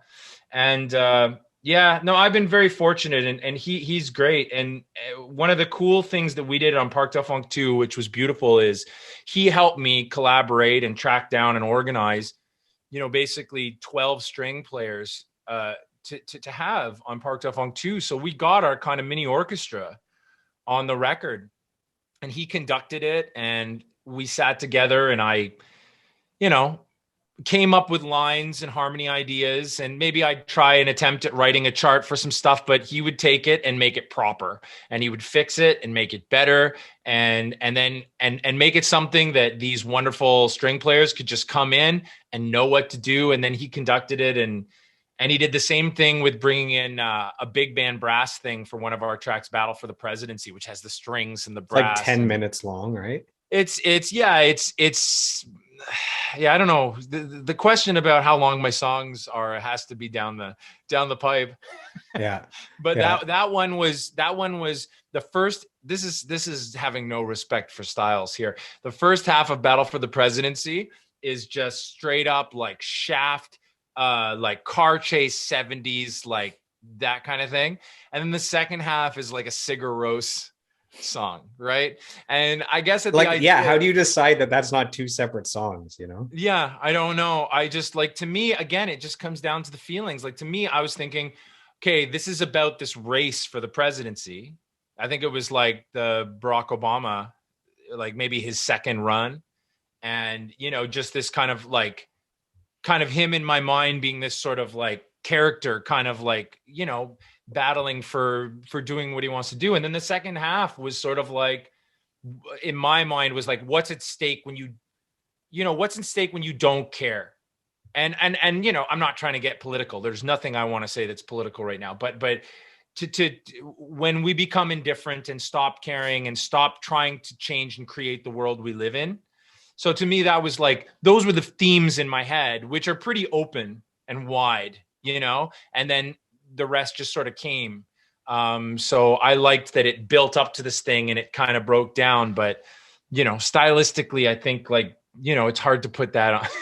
It's, that's just got to live on that record, That's awesome. So a quick story about Christian that I just remembered is when I was recording my album at the same time as you guys, your band was like the gold standard of musicians. And I'm a solo guy, so I need musicians to fill it out in the recording.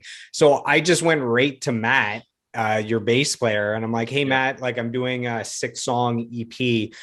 Would you be interested in playing bass? And he goes, yeah, I'm interested, but the timeline doesn't work. He referred Alex St. Kitts, who's incredible. He played on the album. So, the awesome bass playing on that album is because of the referral from Matt from your band. And then I had one song called My Boss that I wanted a horn section on. And you have a horn section. So I reached out to those guys, and the three guys came out. So it was Christian, Jared, and one other guy.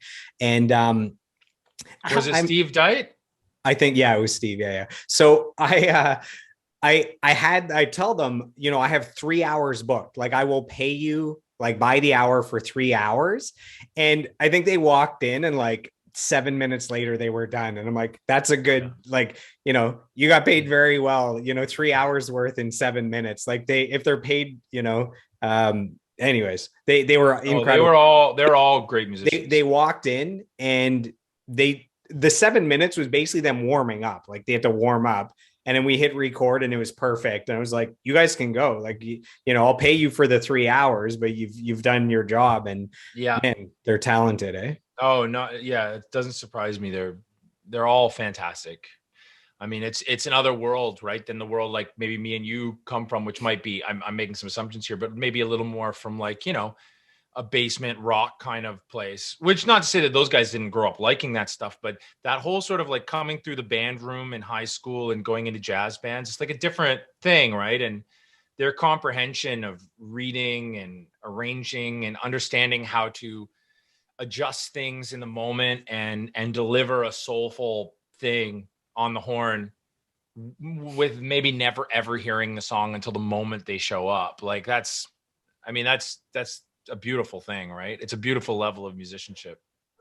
So that album comes out, it's got 27 songs, which is insane. Like, I recorded 6, and it's a lot of work. One for each year of Jimi Hendrix's life. How dare you? Yeah. That's crazy. Man, all the people that passed away at 27, right? That's the year that people. I just decided to say that now. I'd never thought that before. Well, we'll go with that. That's deep. So that album ended up featuring some of your most popular songs. I mean, that has Drift Away. It has Electric Lovers. It has Daisy D. Do you have any favorite songs to play live, or any like all-time favorite Live Revolution songs? Are you allowed to have a favorite song, or is that like having a favorite child? It's a really good question. I guess think it is very much like having children. Like, you've had too many children. I feel like if you say your favorite song, it's like you're being disrespectful to all the other songs you've made. But I feel like you could say what your favorite song is to play live. Like, that's just, you know, in the moment, I prefer, you know, I look forward to playing this song live. So maybe you can get away with saying your favorite Casey song to play live. Well, I mean, like, yeah, like, this is the thing about writing such different kinds of songs, because like, if I, you know, go back to Parkdale Funk 1, it was coming off a trip to Africa, you know, and all of this stuff was kind of moving through me, completely different group of guys, completely different headspace.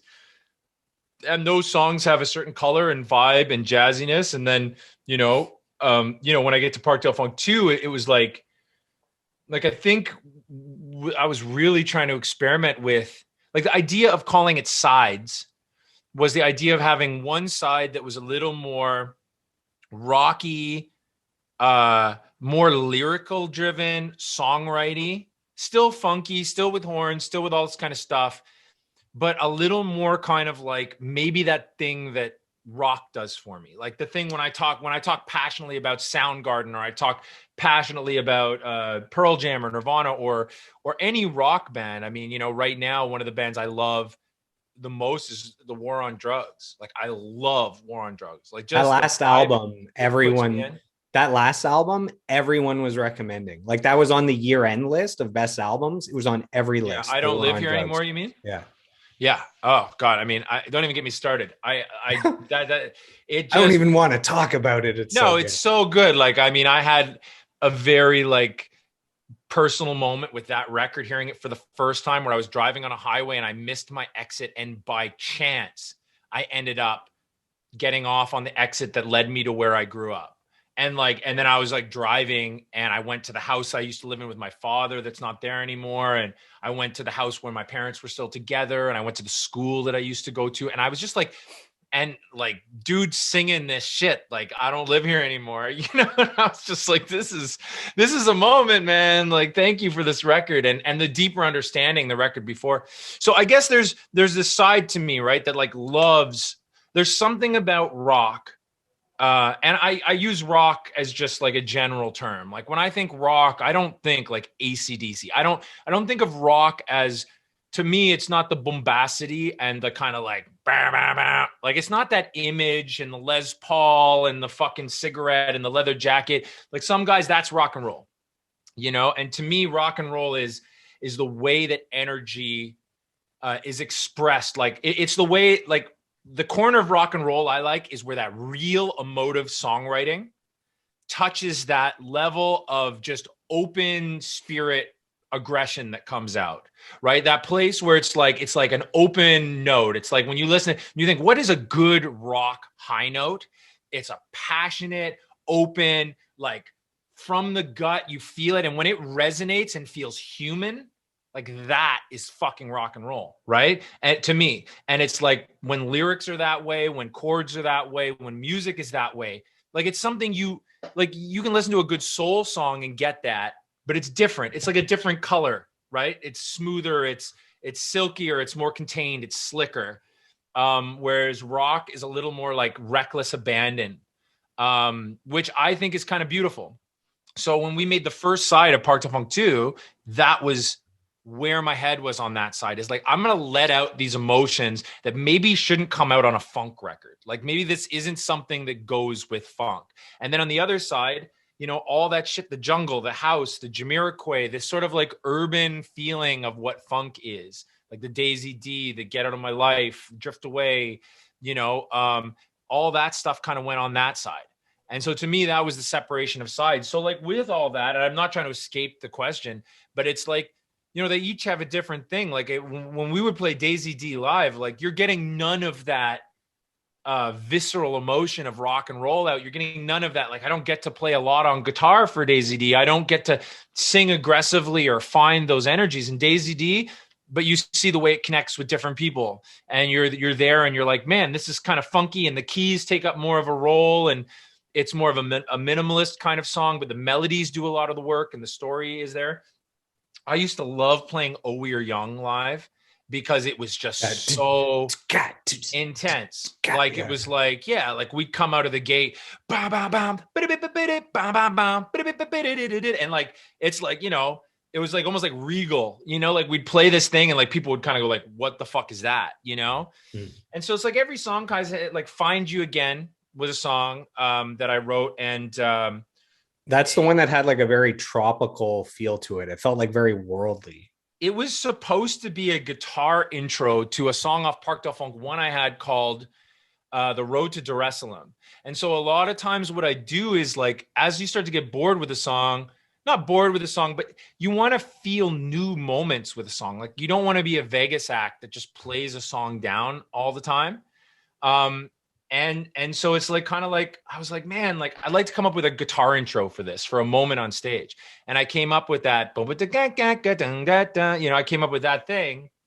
And then as I started playing it, I was like, this is a song. This is a song. And I could feel like, because when I went to Africa with this band Cristal and played out there, I remember there was that beat that was like don't and the guitars are like Paul Simon Graceland. Yeah, like yeah, there was this vibe out there, the guitar players and the drummers, and I had just enough of that in my spirit where I like still was feeling it and resonating it, that this song kind of came out that way. And I think that for a while, that was one of my favorite songs to play, because it kind of starts off there. And then in the bridge, it goes into a much more rocky kind of emotive thing. And then I get to end it with that kind of delayed guitar line, which always used to remind me of Africa, because they, you know, they would put a little delay or a little reverb on the guitar, and they'd run these like dun dun dun dun dun dun dun dun dun dun dun dun. You know, they'd have these lines, and it just fills you with joy. It's just like so pure, like those guitar lines. They're just like, yeah. So I wanted to put something in there. You know, like Coldplay uses that a lot, right? You can feel like there's certain songs where Coldplay puts in that little guitar line, like Waterfall and stuff like that, and all those kind of things. And I always like that, because it's just, yeah. Or Graceland, like Paul Simon, same thing, right? Like it's like there's just something we all feel about it, and it's so pure and beautiful, and like from the roots of where music comes from, and you're just like, ugh, like, yeah, sign me up. So Find You Again was some of that emotion coming out, I think. So you put out two more albums. So From the North Part 1, 2016, From the North Part 2, 2017. So we had talked about you had raised $26,000 crowdfunding for the other album, and then this one $37,000 gets raised. I mean, when you think the first time that this is unbelievable, like the amount of love and support for that to get eclipsed for two more albums. I mean, Yeah. how insane is that? It's crazy. It was insane. That was also for a tour, right? So it was like for Europe. No, this was West Coast. So we were trying to tour the West Coast, and that was part of the campaign. It was called Go West. So I was just thinking of that. Is it Pet Shop Boy? That song Go West. Anyway, so yeah, like it was this Go West campaign, and again, my girlfriend at the time, Daniela DeSalvo is her name. I feel like I should be saying her name because she's so freaking talented, and she's now a film director, and she's making, and this is all just new. And yeah, like she is an absolute talent and powerhouse, and she came together with me, and like the two of us just like, we like went into this, and then the band got involved, and it was like we were on the back end of a lot of cool shit. I mean, we'd made the music videos for Park Del Funk 2. We played that like really big, cool show with Lettuce in Toronto, which was like a really memorable moment. And we were just creating a lot, making a lot of noise. The band was on fire. Like the band at the time, Chino DeVia on drums, who's just like, unlike anybody else. Like he's completely just a field drummer right to the soul, and Matt on bass, and Matt Giffen on keys, who's the sonic scientist himself. Yeah, like just like such a talented musical force in so many ways. I mean, he the synth sounds he develops and all that kind of stuff. Like he played in a Daft Punk tribute band. But he had all these skills, a fantastic jazz player, fantastic organ player, like just a master of the synths, could sing like crazy, and then just had this energy, and on stage, like he was a keyboard player who had to stand. And when he stood, like everybody loved him. So him and Chino were, and then, we had Christian, we had Jared Welsh on tenor sax, who's like, just like the most soulful, warm, jazzy sax player. Like Jared has always been like, just like when he starts playing, especially when he's soloing, it's just soul and emotion. And from the moment I met him, I was like enamored by that spirit that came out of him, because it's rare. It's like, like a lot of sax players are great, but when you hear somebody who can really make you feel something, it's special. So, and then Steve Dite was on trumpet, I think, and Christian, and then we had Juan Carlos Madrena on percussion, and that was our first time having a regular percussionist, and he was bringing so much. Him and Chino turned into this machine. So at the time, the band was just like lethal, and we'd been together and doing enough gigs and enough things that it was that thing was happening that we all want from our bands, where it's like, it's sort of evolving, and the communication and the friendship was starting to meld into the music. So what we tried to do with that West Coast fundraiser thing is we I was looking at Snarky Puppy at the time and bands like that, and I was saying, look, we should create some like live footage of us playing. Let's like make an album that's basically like a live album, right? So From the North is basically like 2 days. We did 2 takes for each song, and I think there's 17 songs, I think. And we wanted to make a DVD and all this kind of stuff. And, it was excessive. But that's like, that's who you are.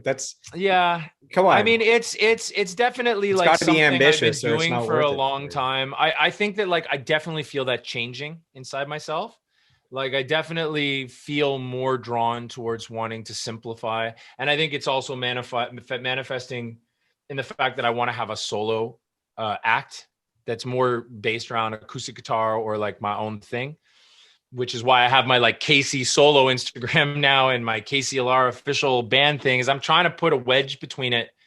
Maybe it's like when you listen to Park to Funk two sides, it's like one side is the funk band and one side is me, you know? And I kind of wanted to separate me because I do feel like my roots is like wanting to make people feel things.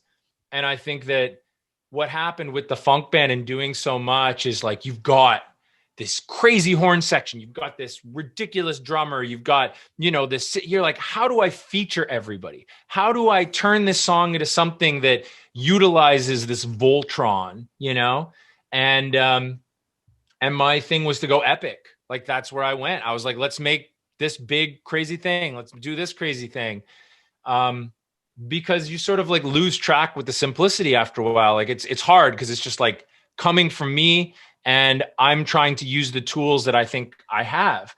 And so like we made that DVD purely for the purpose of like, I wanted to show off a drum percussion solo. I wanted to show off 5 horns doing something cool. I wanted to give everyone a chance, you know, have the 2 female singers wailing, have a song that they sing lead on that I write for them, or, you know, have a song for my father, like New Denver, which was like one where I just played guitar and then it would build over time. So it was just like, I think there was a lot of experimenting that I did. And maybe it would have helped to have someone in the band be like, you know what, we got to do this song and this song because this is what people are going to like. But it was sort of like everyone just kind of trusted me, and I kind of just go on overdrive and I just start writing and making things, and I get excited about it, and then I do it, and I'm happy. I mean, it's art, right? And when I look back on it, I'm really happy with everything I've done. But moving forward, I definitely know that I'm looking for more concise, and I'm looking for more reaching a kind of simple feeling and a simple style. And even with our new record we're about to come out with, this is a funk record, our new record. It's going to be a funk record, but you know, it's moving in the right direction. And I know that like the next record I make, if I make another record for this band, you know, if I can keep it going, who knows? You know, I've already started writing some of the songs, and it's going to be a whole different kind of thing. It's definitely going to be way more, I don't want to say pop because what the fuck is that? But like, you know, it's definitely going to have songs that are easy to visit and just you want to listen to again and again and again. So that's kind of where it is. But sorry, I don't think I answered your question. The $37,000 was amazing. And it helped us go tour the West Coast, and helped me be able to pay everybody in the band like fairly for their time while taking a chance and traveling from Edmonton all the way to LA. And I think we did 16, it was either 15 or 16 shows in 20 days. And, you know, it was, some of those shows were 3-set shows. And it was wild, you know? So the new album is done. So you said you've simplified a bit. So is there less than 27 songs on this album? What are we looking at? 12, there's going to be 15? 9 on this one. There we go. Okay. 9, awesome. But it's been a journey. I mean, it's been like it sort of started right after we went to Europe and we came back, and then we dealt with a lot of complications with the band and getting things done, and it was really tricky. And then right in the middle of the confusion of it all, the pandemic hit, and you know, like I said, it just took a chunk out of my heart, you know, and I had to step back because I think that's where what you said is totally true about just sort of like not having something in front of you. You know, it's like, what am I making this record for? But I mean, I had to make it because we did a fundraiser for it, right? We did one for Europe as well, right? And so like, I just had to figure out, how do I get this record done right? Like, how do I do this right? Like, I'd already started writing the record after it, and I've started writing my solo record, and then there was this record. It's called Grit, and it's got a feeling to it, and I had to find a way to get into that feeling. And there were some difficulties, sort of like with where band members were in their life, and it was a complicated time. And I just like, I had to like sort of take a step back. I mean, we had a new drummer come in who's become a really good friend of mine. He's fantastic. His name's Austin Gambora. And so it kind of came to the point where the only three guys kind of hanging on super tight were me, Austin, and Matt. And that's sort of a weird thing for a 7-piece band. Only three guys are hanging on. But you know, it was just one of those things like, do we get this done or do we not? And at some point we're like, let's get this done. And Austin recorded all his drums, and just, we got the most amazing drum sounds out of Noble. And it was big, cavernous, funky, rich drum sounds. Every song, a different drum sound. That was so cool. And then there was this experience that I got to help a guitar student and a friend of mine kind of live his dream of making a record. But he happened to be quite wealthy. So we went to an island to write this music for his thing. And then he ended up getting a mansion to build a studio into to record his stuff. And while I was there, I had an opportunity to hire musicians during the pandemic to help work on his thing. And so I decided I'm going to get the guys that I'd like to just, I know will just show up and lay this down. And so it was Rob Christian on tenor saxophone, and it was Alexi Barrow on trumpet, and it was Christian on trombone, and Matt Giffen on keys. And, you know, they came in and just crushed this thing. And it's, again, this cool sound of this mansion space and these mics we got. So that's the horns. And then, you know, and I did my guitars there too. There were all these guitar amps available because it was the pandemic and there was a lot of live gear that wasn't making the rounds. So we just got all these beautiful sounds, you know. The guy who makes my pickups, Smitty from MJS Pickups, he lent guitars to the cause. And like, it was just like one of those, wow, like all this stuff's kind of happening. And this record is just dirty and funky, and it drives like hard, and there's some bangers, and I'm like really excited to release it. And we're getting close, and we're doing, at the Alma Combo on May 6th, we're going to be doing a, like an album release where we're going, like the album's not out yet, but we're going to play all the music, with a 10-piece group, which is like kind of how much is on the record, you know. And we're playing with this band, the Free Label's opening up for us, who are like freaking awesome. And yeah, and like leading up to this, we're going to be releasing music, and it's an exciting time because I would say like I haven't released new music with this band really, except for one little 2021 song that I came out with. I haven't released or created new music for like 4 years or like 5 years. And that's crazy for me. Like that's weird. Is the song 2021, is that on the new album, or that was a standalone single? That was like something I wrote literally, I think New Year's going into 2021. I was at home alone. And I remember I wrote that. I kind of come up with the song, but I wrote the lyrics, I sang it, I wrote it. And then I like ran down to the lakeshore to be around fireworks with a bottle of wine. So it was kind of like my own kind of venture into 2021. And I wrote this song and I was kind of stoked about it. And then I was like, guys, let's just record this at home. So like everybody just played their parts at home.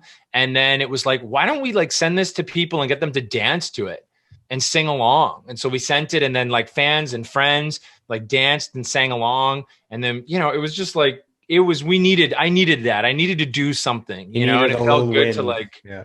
And we connected with people, and it felt good, felt wholesome.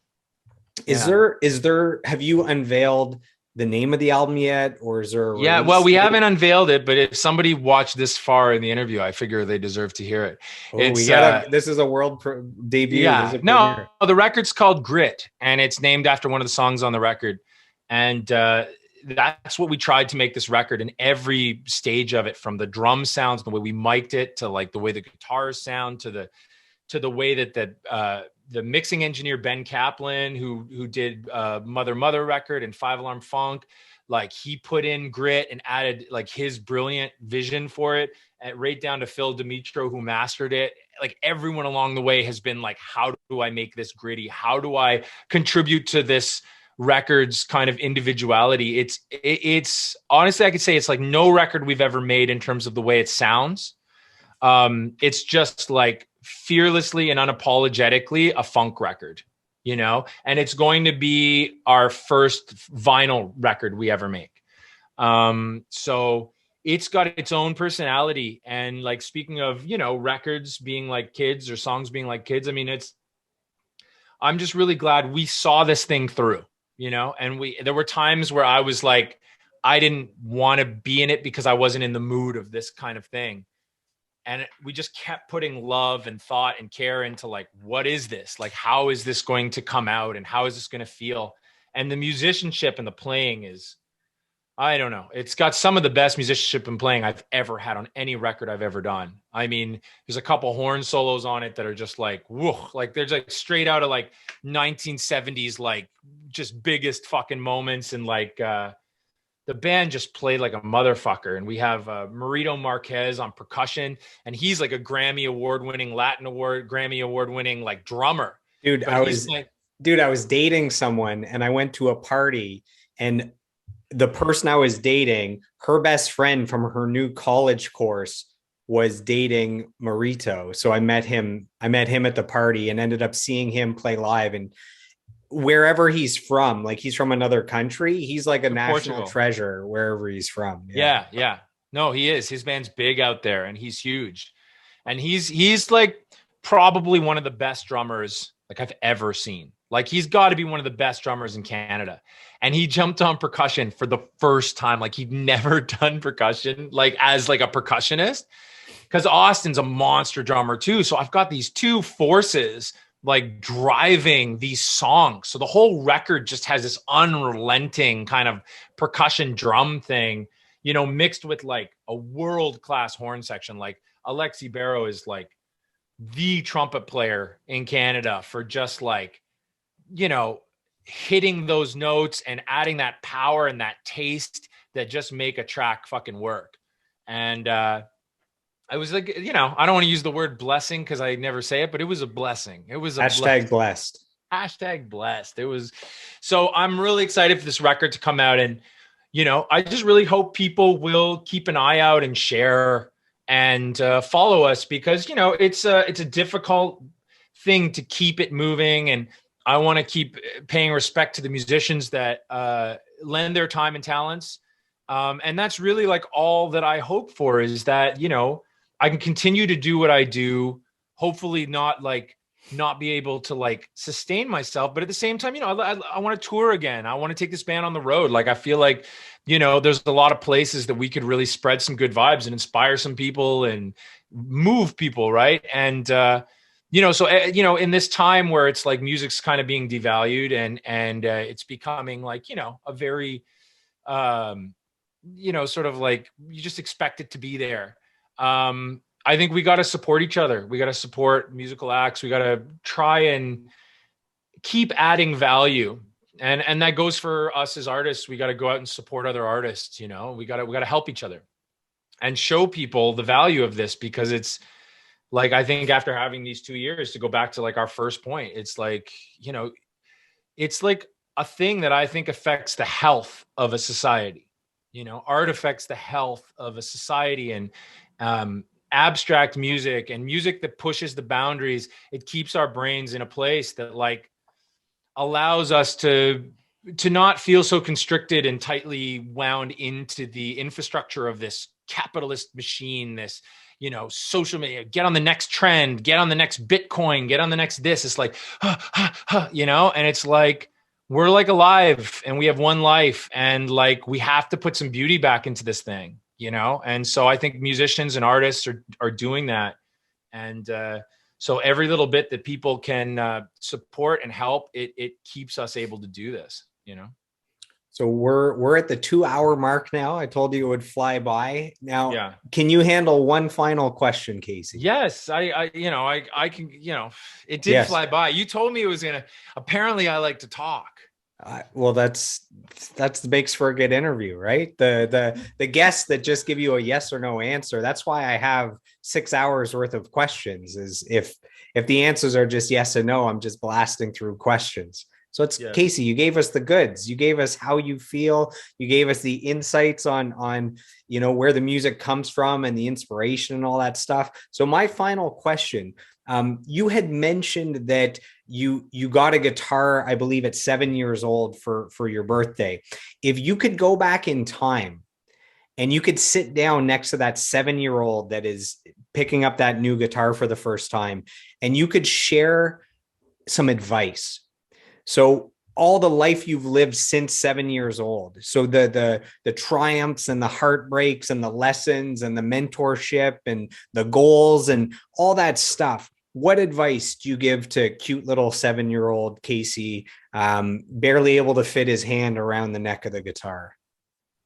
Well, I mean, I think it's the same thing almost any of us would say to our younger selves, which is like, you know, a lot of things are going to come around in this life that are going to make you get in your own way.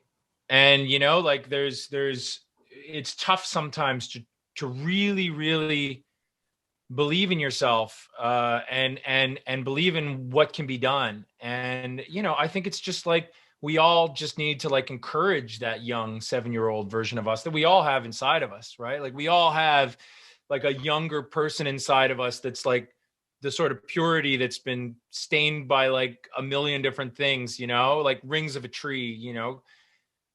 So like, you know, I mean, I don't know what you say to a 7-year-old, because you know what it's like to be 7. You don't understand anything. You know, like you don't understand anything. But I think that like the best thing you could say is like, what you put in is going to come back, you know, and, you know, keep trying to, you know, have your own standard and believe that you have what it takes to impact the world, you know. I think that's mainly it. Like, I think like there's so many times in my life where I feel like, you know, whether it's like listening to something someone else says, you know, I think we've all had that experience where someone says, that's not going to work, or that's not a good idea, or, you know, you can't do that. And it kind of, you carry it home with you, you know, and you put it on the wall instead of just letting it go. And like, I think that's one of those things like I'm learning now as I get older, is just like, you can't have time for that shit. And I've heard other people say it, but you know, you really don't know it until you know it.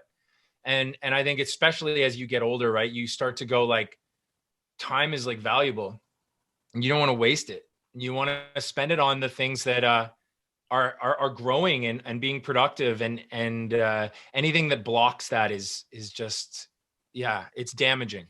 So it's like just learning to focus on like the thing I sort of said to someone lately is I sort of feel like, you know, our purpose here, you know, I don't know. I'm not like a religious person, right? I'm not somebody who like believes this is the truth and this is what it is. Like, I don't know. I don't know what we're doing here. You know, I listen to everybody and I'm interested to hear what other people have to say. But for all we know, all we are is like little beams of light, you know, that get a chance to flash for the time that we're here. And it's like, I want to keep flashing as long as I can. And I want to try to make the next flash as big as I can. And then, you know, inevitably it's going to go down again. And then you just keep trying. And I think if that's what it's about, I mean, it's still a beautiful thing, you know? So That's good advice. And speaking of time being valuable, thank you so much for spending two hours with me here. You know, I'm a fan, so it's awesome to sit down and ask questions as a guitarist, you know, asking questions from someone that's achieved a certain level of mastery on their instrument. And I've mentioned to you before that, you know, my intuition seems to always guide me in the right direction. And at one point I was doing some meditation and it just came to me. It said, you have to get Casey Roberts. You know, I have a list of all the artists I'm a fan of, and some are multi-platinum and some are whatever. And some are people I know. And I let the intuition guide me on what should be next on the podcast, you know, maybe who I have a lesson I need to learn from. And whenever I reached out to you a few weeks ago, it was because I was meditating, and out of nowhere, it just clear as day came to me, Casey Roberts. That's who you have to talk to. That's who you have something to learn from. And here we are. And I think the intuition was right. And thanks, Joel. I really appreciate your time. Appreciate you. And if there's one thing I could say before I go, is just like, my band's playing a huge show on May 6th at the El Macombo. And it's going to be maybe one of the biggest, most elaborate kind of like paying celebration to what we've done, while also moving on to the next step of the band. So if anybody digs what I do or anybody wants to support, please come by, please get your tickets, because we want this to be special. And there may not be another show like this again. So please come. And Joel, thank you so much, man. Thanks for having me on. And I really appreciate you. I appreciate your spirit and your positivity. And like, honestly, I look forward to us hanging out. And I love, talking more about what you've been going through the last couple of years, man, because it's really cool that you're doing this. And I'm sure that this is, with all the other people you've had on here, it's been a very interesting and enlightening thing for people to dive into. Absolutely. So El Macombo recently renovated, like massive renovations, historic venue in Toronto. So if you're in the GTA, go check that out. And I guess the last thing would be, where can people find you online if they want to check out the music, they want to stay up to date? And then if they maybe want to reach out to you personally, if they want to slide into the DMs and say, hey man, I love the, I love this album, or I love the interview, where can they go online? So our band Instagram, which is one of the central places we're sort of going through with our things right now, is KCLR_official. And we'd love it if you'd follow us, we'll follow you back. And our YouTube channel, Live Rev, will be coming up with some stuff. We just have like a bunch of new stuff coming out soon. If you really want to like talk to me or follow my solo thing, my Instagram handle is just KC Solo. And I'm going to be releasing a much more sort of emotive, acoustic, different kind of record at some point later this year. I'm going to be working on it this year. We'll see when it gets done. So yeah, like those are the ways that people can sort of stay in touch and DM, and, we get back, and we're always excited to talk to passionate people who love music. So to the Casey Roberts fans and to the listeners of the podcast, thanks for joining us, and we'll see you on the next episode. Thanks, man. I hope you've enjoyed today's episode, and I'd love to hear from you guys. My goal is to grow this podcast organically, where you're giving me feedback on topics you'd like me to cover and guests you'd like me to interview. You can reach out to me on Facebook, Instagram, and YouTube at Joel Martin Mastery. Joel is Joel, and on Twitter at Joel Mastery. So I am done. I am complete. I approve this message, and I'll see you on the next episode.